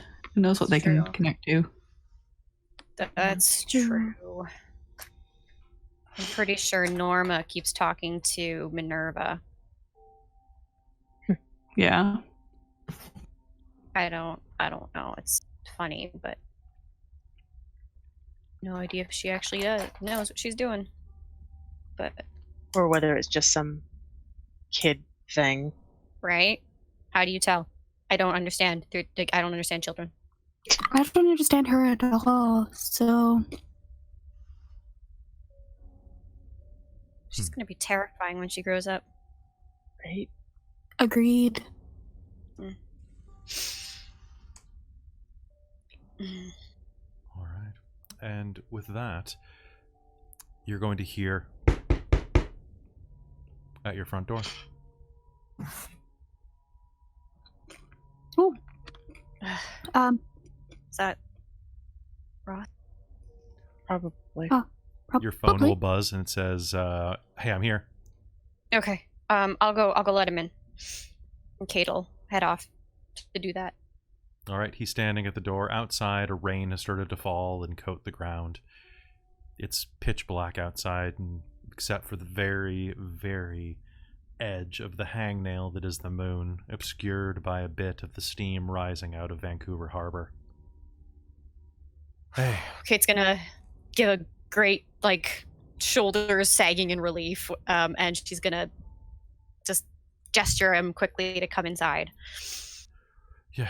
Do you guys have any coffee or anything? Yes, always. Cool. Yeah. As he comes in, he'll wave at everybody. Hi. Sorry for causing so much trouble. I tried to be as quiet as possible with this. I didn't realize you had people on the take. Kate's gonna, as he's saying that and coming in, do a quick cursory glance outside to see if there's anyone. She'll actually take a step or two out to look. I want you to make me give me a perception roll. Okay. You can use wolf senses, but do it with your Hishu bonus. Because you are probably using scent more than anything. Mm-hmm. So, wits and composure plus primal urge. Mm-hmm. And my +1. No penalties? No penalty. -1 because of the rain, actually. Thank you for asking. Oh, damn. Oh, damn.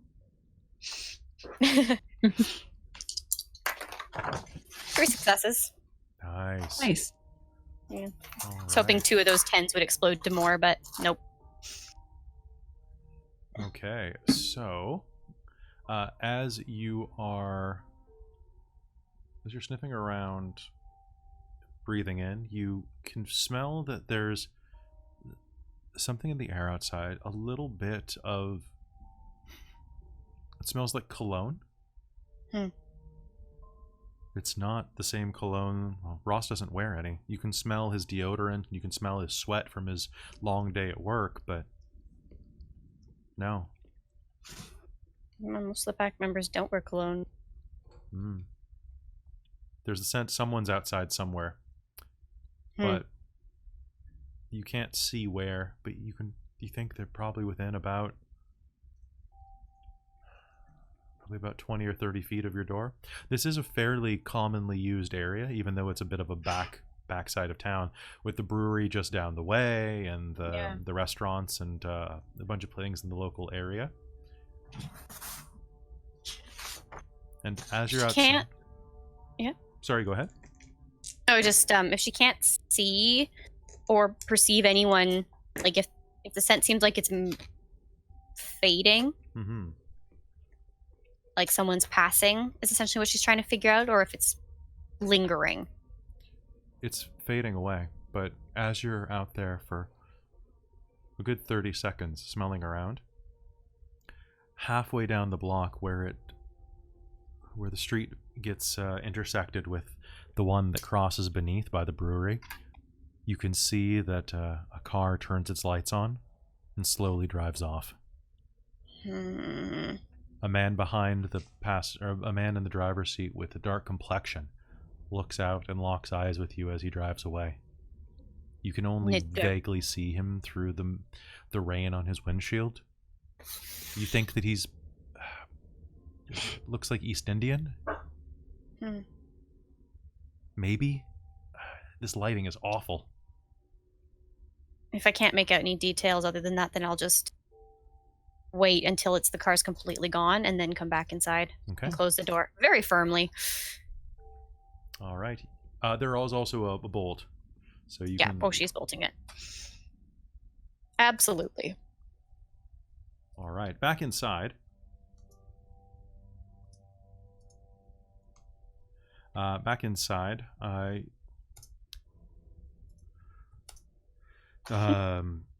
Ross grabs a cup of coffee. Is it fresh or is it instant? Oh, it's probably drip coffee that's been sitting for a while. I don't know. We might have made some fresh when we came back. That's true. If we've thought about it. Yeah. Then.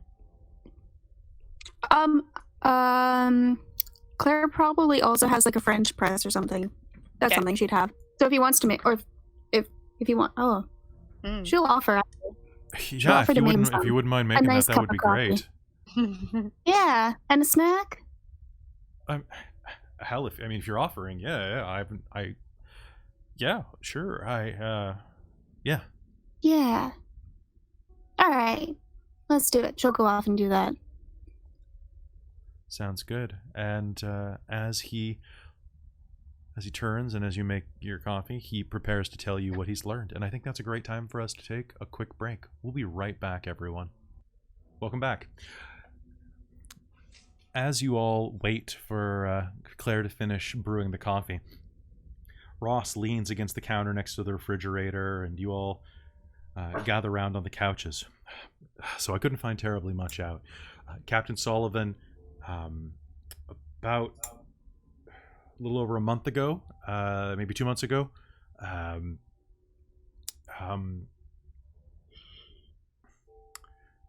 it was before what happened to Val.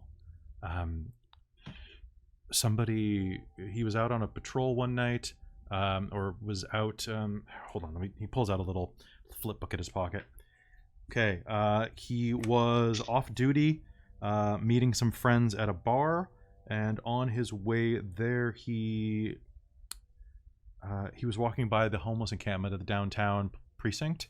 Apparently, this guy on drugs, meth from the sound of it, was harassing a woman for some money. He interceded. The guy bit him. He went on a little bit of medical leave after that. Had to get a ton of shots from the sound of it. And apparently he's fine. But ever since his service record, he's been out for medical a couple of times. Sounds like follow-ups, making sure that it wasn't like he's had to have like HIV testing. He's had to have a couple of other things. hepatitis testing. Yeah. I will say, the other night you said you think that he had something to do with. You think he's a werewolf? Not quite. He's not quite. He smelled sort of like a wolf, but he doesn't. But he's not. He's not something we've come across before. No, this is new and weird, and I don't like it. Well, he emergency called another captain to cover his night watch last night. And swapped him for the morning shift. It's without an emergency, that's pretty unusual behavior, and him swapping for the morning is kind of, I don't know. It's not normal at our precinct. Besides that, as far as I understand, his brother's got a whole litany of just misdemeanors and some pretty sketchy stuff, actually. Couple of restraining orders from women over the years that have been overturned. One from about 5 or 6 years ago, there was a potential sexual assault charge that got swept under the rug. I don't think it was like it wasn't like an attempted rape or something, but it was it looks like groping on a subway, groping on the SkyTrain. What a piece of shit. Yeah, I mean, in his defense, he was drunk, but that's bullshit. That's not a defense. I know it's not a defense. I'm just saying that, like, I don't want to paint this guy with a stroke like that. He's a piece of shit, but he's not a fucking piece of shit. Okay? Yeah. You know, I don't know. I don't know what you guys want to do with these guys. I just don't want anybody getting eaten based on what I say. Yeah. Yeah. Not that you guys eat people. What? Are you? What? You didn't. Do you hand him his coffee as you say that? Yeah. I was thinking that actually. Okay. He does not drop the cup of coffee as he accepts it from you and looks at you with wide eyes. And... I'm just kidding. Here, have a snack. And she'll hand him some, I don't know, cookies. Megan will just crack in the corner and start laughing. Hold on. I actually have to giving roll him for shit, something. guys. I have to roll for something because of that intonation and this awkward situation. So as you hand him the snack, Ross will accept the cup of coffee and the snack, which whatever it is like a baked good of some kind. Yeah, a cookie. A cookie? Like a little plate, like those coconut cookies. Oh, the macarons or macaroons? Type thing? No. Anyway. Okay. Okay. He will accept one of those and you will actually see that he's got a fairly tan complexion, but even in the low lighting of your den, you'll see a purplish hue rise up in his cheeks and across the bridge of his nose. And he will shift uncomfortably. Thanks. Thanks. And anybody who is paying attention particularly will see that he adjusts his stance rather abruptly. We can probably all smell it, can't we? Yes, you can. Well, you can definitely smell the sweat. Yep. Eyebrows. Mm-hmm. So anyway, yeah, it's real funny. All right. Back to more serious matters, I guess. Okay. Other stuff about him. He has 2 official guns registered to him. 2 Glocks, 9mm, both service weapons. One he keeps in his car, the other he keeps on his person. I have his rough schedule. I have his address. I have here, and he'll hand over some paper where he's written those things down. Okay. And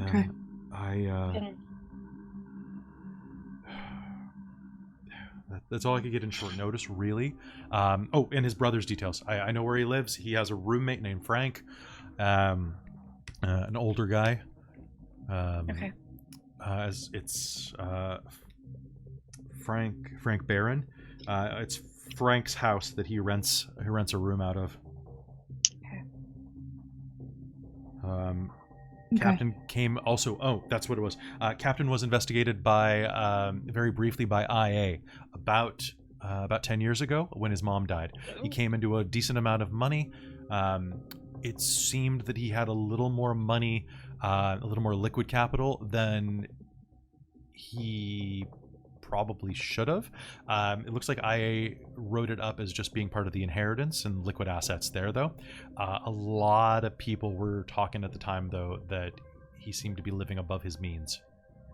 It could be anything. Like, he could have been like working. I mean, odds are, given the beat that he was working at the time, I'd say he either inherited some money that wasn't necessarily on the books, or he was taking kickbacks probably from the triads. I mean, it happens, like the drug rings, right? The more I hear about this guy, the more I don't like him. I've never done it, but like, you got to remember, this is back when pot was actually something that people were killing each other over. Yeah. It's not right, but it's different now than it was 10 years ago. I mean, for God's sake, 10 years ago, the Triads were ripping each other up out in Richmond. Yeah, they were. I mean, 10 years ago, there was a guy beheaded in a Richmond McDonald's. So, hey. Out of character, that is 100% true. I was living near that McDonald's at the time. A guy walked in and... I remember hearing about that. Yep, a guy cut his ex-wife's head off. Or her boyfriend, I forget. But it was like 3 blocks from my house. And it was right after I moved in. It was pretty sketch. But, yeah. Because Vancouver is really comfortable until it's scary. Yep. I mean, like, just stuff like that happens, though, you know? Brighton's got like almost a little far away look on her face, like recalling things. So what do you guys want to do about this? Well, so I know I ran out really quick, but did you guys hear anything else? You were saying you've heard something about that the younger one was wolf-blooded? Well, at the moment, I think Ross needs to focus on what he's going to say. Yeah. Okay, what am I going to say? Like, I can... You know the cops better than we do. You know your workplace. What would seem reasonable or could brush us off to protect you? And what can we do if things get connected to help keep you on the down low? I don't know. I could put it that I was looking into the brother. Maybe. But then, like, no. But no, that's against professional courtesy. I should have just, if I had a question about Sullivan's brother, I should have asked Sullivan. Fuck. Yeah. Fuck. I'm sorry. Fuck.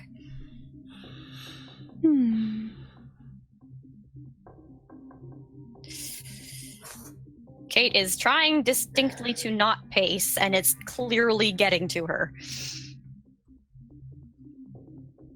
Claire is going to anxiously make another cup of coffee.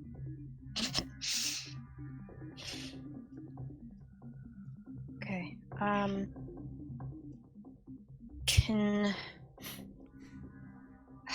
Fuck. He knows everything I was asking. Yeah. I mean, he knows. Well, Kate's gonna try and recount what she remembers from the conversation. What was Claire saying as she's making the coffee? Oh, she was just gonna say, well, what kind of questions did you ask to get this to kind of... I mean, I wasn't very specific, right? I was asking, Yeah. you know, like, hey, Sullivan's acting kind of weird lately. Is everything okay? Like, just concern stuff. But, like, a lot of it was digging up as well. I checked his personnel file. Could that have Does been anybody trapped? know you did that, though? No, Yeah. they don't know I did that. That's a friend of mine. Okay. No, she wouldn't fuck me over like that. All right, if you're sure. The voice that Kate heard at the other end of the phone, did it sound like a guy? It was a guy, yeah. You'll actually, you heard his name, actually. It was Constable Floyd Humbert. Humbert. Right.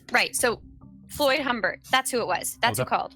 That piece of shit? Yeah, he's a uniform. Yeah. He's a rookie. Does he seem like a kind of like a bootlicker kind of? Yeah, Okay. Yeah, if this virus comes through and we have a toilet paper shortage, Sullivan can always use Humbert's tongue. Holy. Well, if What? you were just... Oh shit, sorry, that was gross. I shouldn't have said that. Fuck. It's actually really funny, Well, but... If all the questions you were asking were just kind of sounding concerned, were you mainly asking around, like, other people of your level? Like, rank-wise? I mean, that and some other patrolmen, you know? You could just be kind of trying to get a bit of a sense of, like, hey, is he getting too stressed out? Like, that's how you could spin it to him and just be like, look, man, with how much you went through, like, a couple people mentioned something, and I was just kind of having a look to make sure that we didn't need to support you more. Yeah. I didn't want to embarrass you by bringing it straight to you. Okay. Yeah. And then if that falls through, I can always say that I know that I mean, should I even say that I've seen, like, the dead girl guy? The Well, dead... you were there. No, but I saw them with his brother. Oh. Because they used to, I mean, sort of, like, they had a restraining order against her, right? Or she had a restraining order against him. That might be a little on the Mm. nose. Yeah, that's kind of burying Maybe. it. Shit, you're right. Don't bring it up unless asked. Yeah. Or unless you're totally backed into a corner. Yeah. Fuck it. If need be, I can just throw fucking Floyd under the bus Yeah, that's kind of what I was thinking. and be like, That's probably Yeah, if he's be like, being a man, I dick. was just looking out for you, and if Humbert wants to make shit up to try to get on your good side, that's his responsibility. Like Mhm. that's his shit. That's not me. Yeah, Yeah. that sounds good. But how would you know that Humbert told him? Because Yeah. precinct, because people talk. Well, because I just Or say, just ask who told you. well, yeah, and I only asked a couple people. Yeah. So I asked Humbert. I asked probably 4 people. So I can narrow it down pretty quick. Mm. Fuck. Okay, well that's Well, an okay. plan. Okay, what are you guys gonna do to him? Don't know. We don't know yet. We don't know what he is or... Until we're 100% sure. Okay, but last night was just like, wasn't it? It wasn't a full moon last night. No, it wasn't. Doesn't he need like a? No, not necessarily. No. God, no. Oh no. Not if he's an actual Reminder that wolf. Ross Phillips is a human. Yeah, Mhm. Oh yeah. Yeah, that's true. No. I'll smile off and say, "Oh no, honey, tomorrow." Can you repeat that line? You cut off it tomorrow. I'll say, "Oh no, honey, tomorrow night's." Tomorrow night's your moon. Yeah. You keep cutting off. Sorry. Yeah. I don't know why. I don't know why. Yeah, Either. I dropped the bit rate too, so shouldn't be demanding as much either. Okay. Next time I have a different idea for our setup in the house, so that might help. Fuck. Okay, so look, I'm sorry for causing trouble. I try to get you guys. No, you're not causing trouble. No, no. You didn't. Nope. Sorry that we got you in.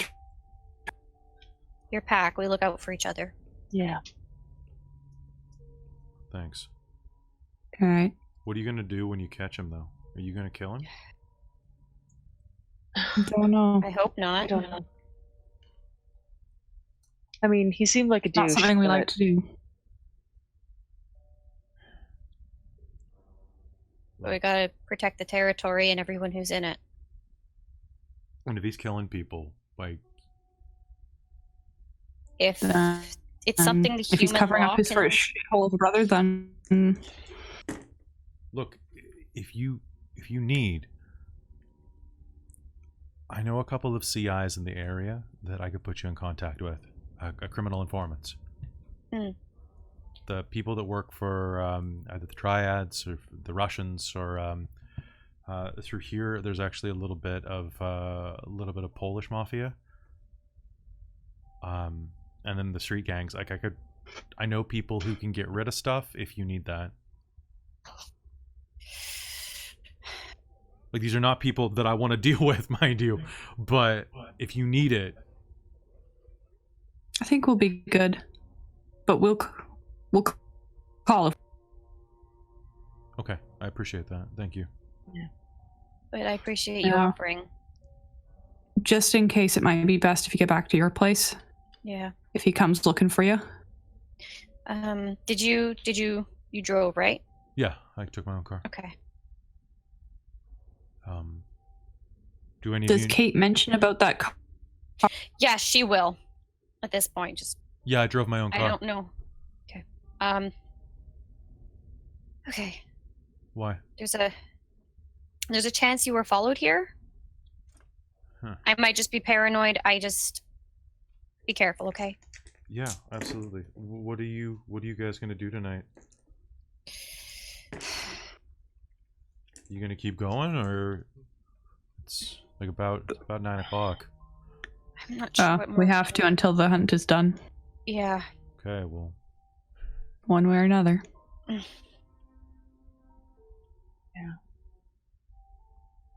Yeah. okay. So I guess, yeah, none of you need a lift anywhere then. So, all right, I'll get out of here and try to cover my ass. Good luck. Come back in one piece, okay? Yeah. Yeah. And You too. Let us know if anything goes wrong. Yeah, Yeah. keep in touch, please. Yeah, I will. let's can you just You should have a small distress signal. yeah. And ping us when you get home too, just for my peace of mind. I will. Like, have a distress emoji. Yeah. Something that one would suspect. Like a banana. Like a banana. Like a banana. Sure. Yes. For my level of distress, it'll be my scale. Okay. Perfect. Okay. All right. Well, I think on that note, I'm gonna split. I'll see you guys later. Good night. Good night. All right. Good night. I'll try. Kate will not to, go unlatch the door. I'll try not to peel out. Wow. God, you're terrible. You're really good at that. Yeah. Well, you know. Megan will laugh and stand up and give him a side hug before he leaves. Mm-hmm.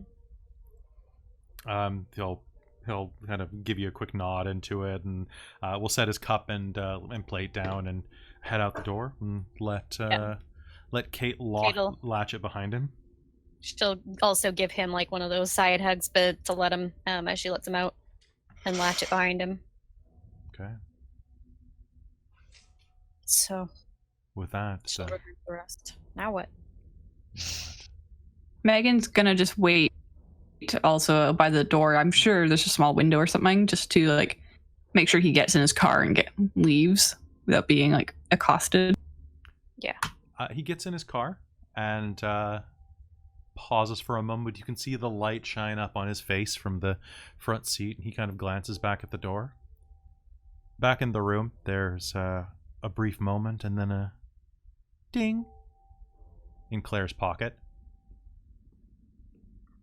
Oh, she'll. There is a banana emoji that says testing banana. Oh. She'll reply with, "Bananas only used for emergencies."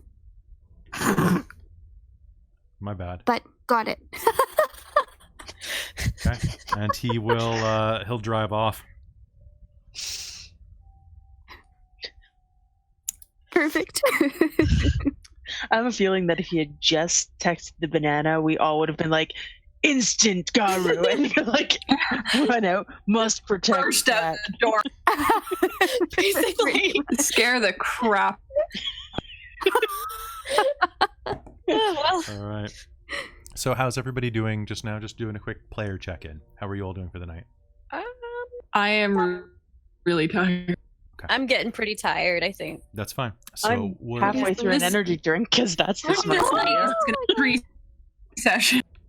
So tonight's going to be kind of a shorter session just because of the way that schedules and life worked out. That happens. It's a thing. So with that, what does everybody do? I mean, Sorry. Kate's gonna just get ready to head out again, honestly. She's expecting them to just, well, packing her stuff up and going, okay, now what? I guess Megan's gonna try and put together everything that we've learned, and just be like, okay, like, is this enough? Are we sure? Did you talk to Nicholas? Yeah. Did he have anything else to say? Or I is he mean, researching anything right now?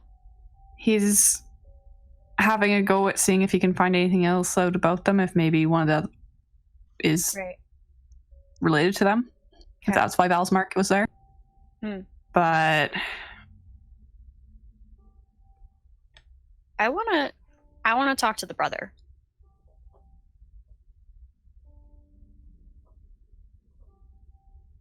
yeah. Yeah. Well, Well, we know where he I guess lives. we know where he lives now. Yeah.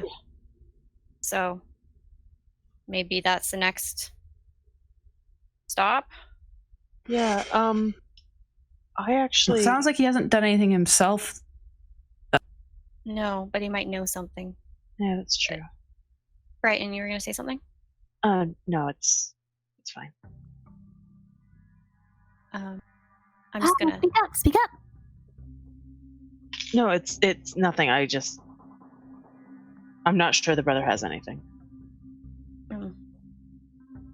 Yeah. Yeah, I mean, the only thing might be if he could confirm who the MILF is that the captain talked about, because to me that sure sounded like it might have been Val. Right. And the captain maybe did something about that. And I'm very suspicious about that whole hobo story. You all Yeah, saw the I scar. might be able to... Yeah, it didn't look like a hobo bite. It looked Did about it? the size of someone in Dalu form, which could have been hobo. Yeah. Absolutely could have been some True. homeless person in Dalu form. Yeah, that's the key point. Homeless Dalu. It happens, right? Yeah. I mean, Sure. yeah. Oh, It does. yeah. If they were being, protective or something, or possessive Yeah, or something. I might be able to track down whether or not that story is actually true. Okay. So then I guess that's it for now. I don't know what to do. A voice. Okay. Oh, sorry. I was just gonna say, in lieu of doing anything right now, maybe we should also just try and discuss that spirits deal. Right. Yeah. I'm sorry, I wasn't really paying Is too close potential information worth it or not? attention. Right. And it had something to do with them? Yeah. It was the Is spirit that- of, It had information yeah. that that house was part of its domain, or it was welcome in that house. I don't know. I.e., murder felt comfortable in that house. That's unnerving, but okay. Yeah. Then I mean, we're pretty damn sure the captain at least did this most recent. yeah, but I mean, how did their parents die when he got his inheritance? Does anybody know how to look that up?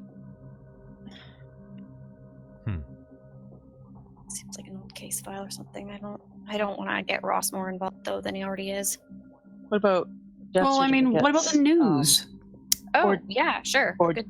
You can just Surely look there's an obit. You can look up death certificates and obituaries, I'm pretty sure. Yeah. That's Often true. obituaries actually don't have the cause of death. Sometimes they do. It depends Sometimes they do. what the family decided to put down. It's true. Like Oh, after a long illness, that's cancer, fine. et cetera. But yeah, Nicholas might be able to dig that up. dig up death certificates even. Yeah. They're generally a matter of public record. I thought it was usually after a certain number of years. So Could be. as you're saying that, you'll hear a voice echo from the stairwell. You need me to look up somebody's death? Nicholas says, leaning down. Sorry, I smelled coffee. I wanted to come down and grab a cup, but I didn't want to interrupt you when you had the cop over. Oh, here you go. She actually Claire hadn't taken a sip of her anxiety coffee. She'll give. Perfect. This is great. Yeah, I gotta look something up. So who died? Give me names. So another name. Parents of the current captain. It might be a complete dead end. I'm just confused by why there's murder spirits in the house that Val marked. All right, so he has his laptop tucked under his arm. He's gonna go sit on the couch and rather quickly, holy crap.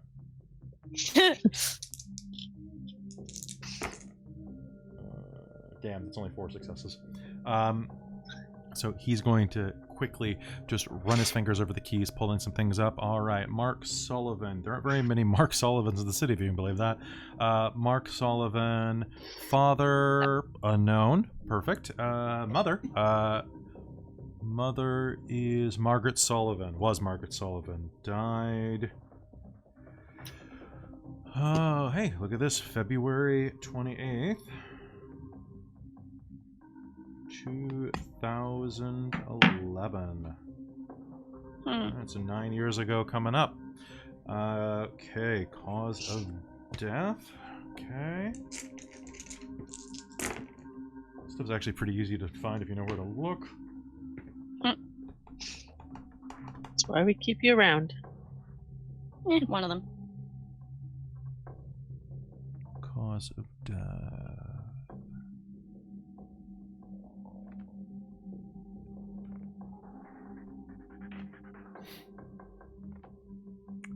Are those coconut cookies?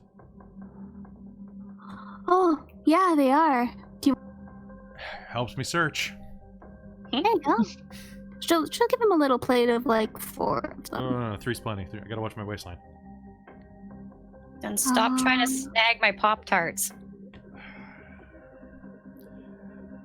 Hey, you know the brain burns more calories than any other part of the body.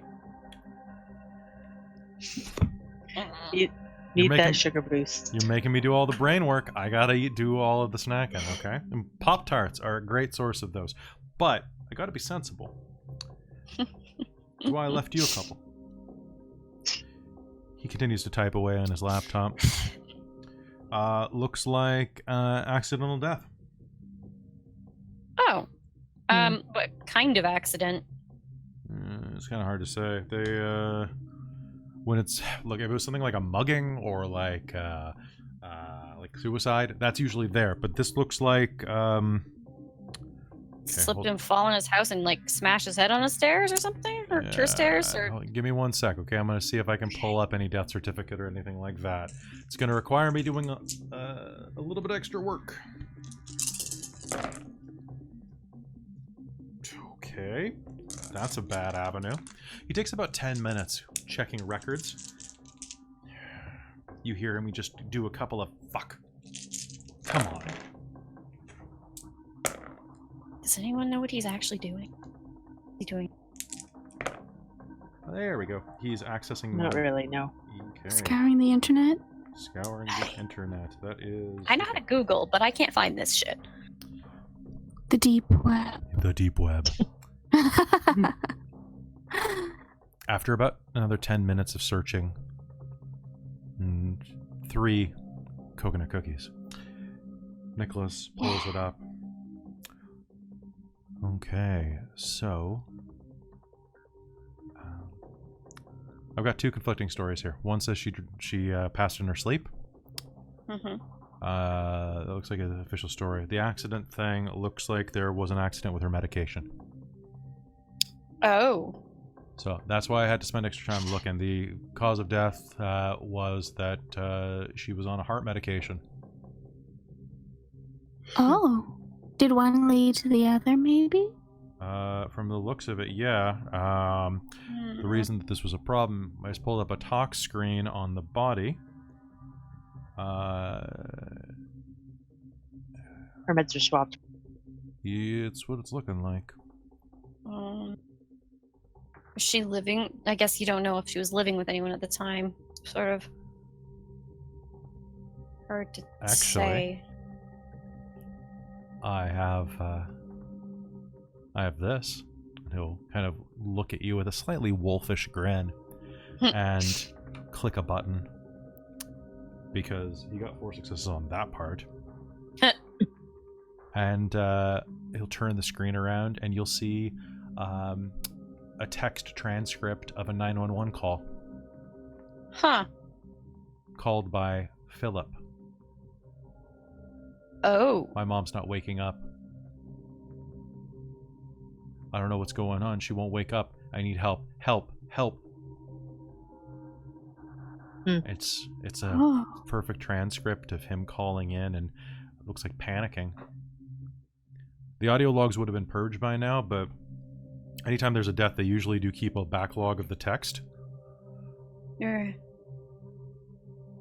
So he was okay. Right. He's not that old, is he? This was like 9 years ago? He would have been 9 years ago. He would have been about what, 20? Might have still been living with her. Something like that. What was the heart medication, do you know? Off the top of my head, looks like it was... Pulls up and starts looking.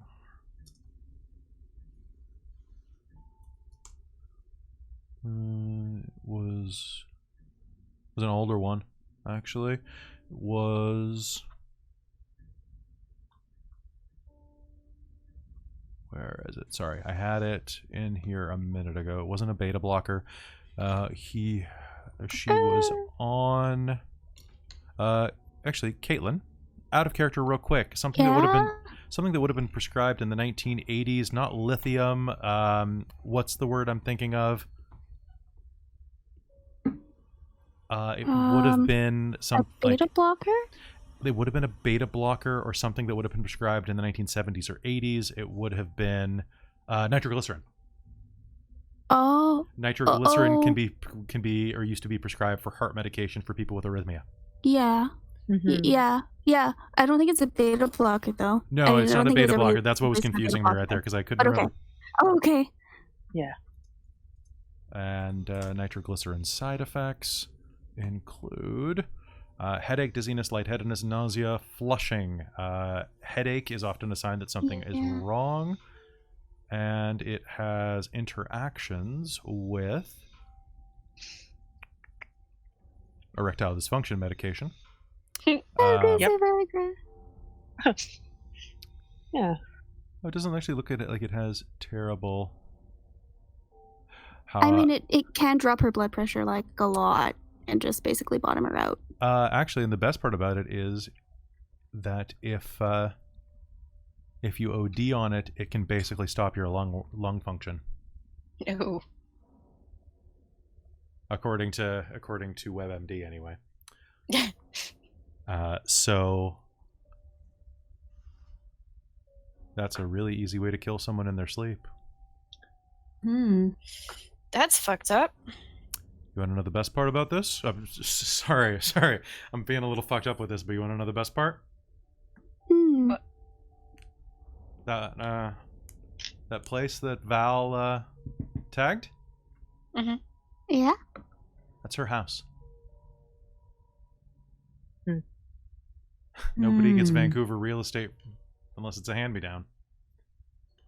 Yep. So, wait.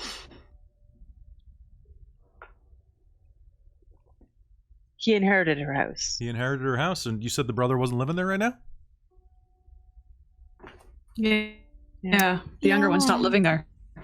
And after Kate left, I was still listening, and he was pretty broken up. He hates his brother. And he sobbed out something along the lines of, this was supposed to be my place. So, is that... you? No. So, Is that... I don't know that he necessarily... I don't know that Phil...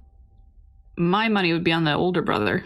Oh yeah, but it's super easy if you're a son to just walk into your mother's house and go to the bathroom and swap out part or something. So Well, are they half siblings? Who knows? Who knows? There's no dad listed on file. Why would it matter? I don't know. I'm thinking Captain killed Mama and didn't present a will. Or maybe presented one that got him everything. Right. Phil certainly doesn't seem to have had much of a leg up in life. Yeah. Stuff like that can really fuck a guy up. Yeah. So, and if he seems to be as poor as he is, why isn't he still living there? Well, who wants to catch a murderer? Heck yeah. Sounds good. Seems Let's like do a it. good Sunday night activity. Right before work tomorrow. Isn't that how you start your yeah. week off every week? Yeah, course. just a little bit of bloodshed. Just a little Just a bit. mild hamstring. Just a little bit. As a snack. This is why I love As a you. snack. You're As a treat, really. As a treat. So what's the plan? And with that, I think that's a good place to probably call it for the night. Yeah. Sounds good. Good. So thank you everybody for sticking it out in the chat. We had a little bit of connection issue tonight, and then of course we started a little bit later. And this episode was a little more character and just kind of chat focused. Hope you guys didn't mind. We'll be back pretty soon. The schedule dependent. We'll be back in at the latest 2 weeks from now. But we will update you on the Onyx Path forums, and on you can follow us on Facebook. You can follow us on Instagram. You can follow us on the street if you're out walking the dog. Don't follow too close though. Don't follow 6 too feet. No, 6 feet. distance. Social Distance. distancing. And if you wear a mask, make sure it's a cool one, not a creepy one. No, but seriously, Yeah. thank you so much I for think tuning I'd rather a creepy one. Leonidas, Caffeine System, everybody in the chat, it is wonderful sharing this with you. I hope you enjoy it, and we'll be back very shortly. And don't forget that we have generic fantasy setting, our standard D&D setting that runs every Wednesday. Next Saturday we have Curse of Strahd. Sunday we have at noon Pacific Standard Time. We have a great... Oh, thank you so much, we have a Leonidas subscribed to us. Thank you so much. Yay! We especially love you, citizen. Thank you. Subscription means citizenship. Welcome to the Dork Empire. The Dork Fire. The Dork Pyre. It's like a vampire. Ah. You're part of our family. But it's fantastic to have you. We have Curse of Strahd next Saturday, and then next Sunday we're starting a brand new distance game that includes some friends of mine from Ontario, some friends of mine from Nova Scotia, and another local BC person who's actually a professional voice actress and is just a fantastically funny person. And that is a game called It's Always Magical in Fandelia, which is going to be... I am Everybody needs, excited to it's going to see be it. so stupid. Like We are going to be a dumpster fire. It's going to be great. Oh, if you're lucky, it's going to be as honorable as a dumpster fire. I'm a little jealous. I won't lie. This is a trash heap. You're in like 6 other games, Amy. I know, but none of them are trash heaps. That's true. Well, you can always guest star. Anybody here, so like Jen, Caitlin, Yeah. all of you can guest star. The premise of the game is that it's bookended by stories told around a bar of remember the time that. And Oh, that's fun. before game, I feed the characters 3 potential plots that they can follow. And then we Nice. flash back to when they were whatever level that week they are. that's So good. it's gonna be good, and it has games like that time the party stole a baby Tarrasque. Oh my god. The revenge. I would love to guest star in this because quarantine. Yes. Yep. Why the tavern is called the Absent Goose. We're Basically, gonna have some weird stories. This is gonna be like D&D live, but like. I am so excited. Oh boy. But so I'm definitely. gonna be a half-orc monk. It's gonna be hilarious. It's gonna be a lot of fun. The characters are a half-orc monk, a Firbolg cleric of the goddess of prostitution and wine. A big hooker, basically. Then we have Natasha is playing a pixie assassin. And then Hayden is playing a gnomish barbarian princess. I love it. Who's basically Vanellope I von love Schweet. it. Oh my god. Oh yes. Oh, that's gonna be amazing. They're gonna do such a good job. They're gonna do a great job. They've already got the voice worked out, and it's like it's so little and cute. Oh no. I'm gonna kick you right in your donkey dick. Type of thing. That's amazing. It's gonna be great. So please tune in, and I'll let you know when we have the next werewolf game because we're in social isolation. So hey. Yeah. Anyway, All thank you right. so much for Thanks, tuning everyone. in. We will see you again at the next full moon or earlier. Awoo. Just don't do that wooing like tomorrow night in game. Because I'm pretty sure that's my specific trigger, so don't do it. That's right. Yeah, that's Okay. right. Do the now thing. that you said it. Yeah, do the thing. Do the thing, Kron. Good night, everybody.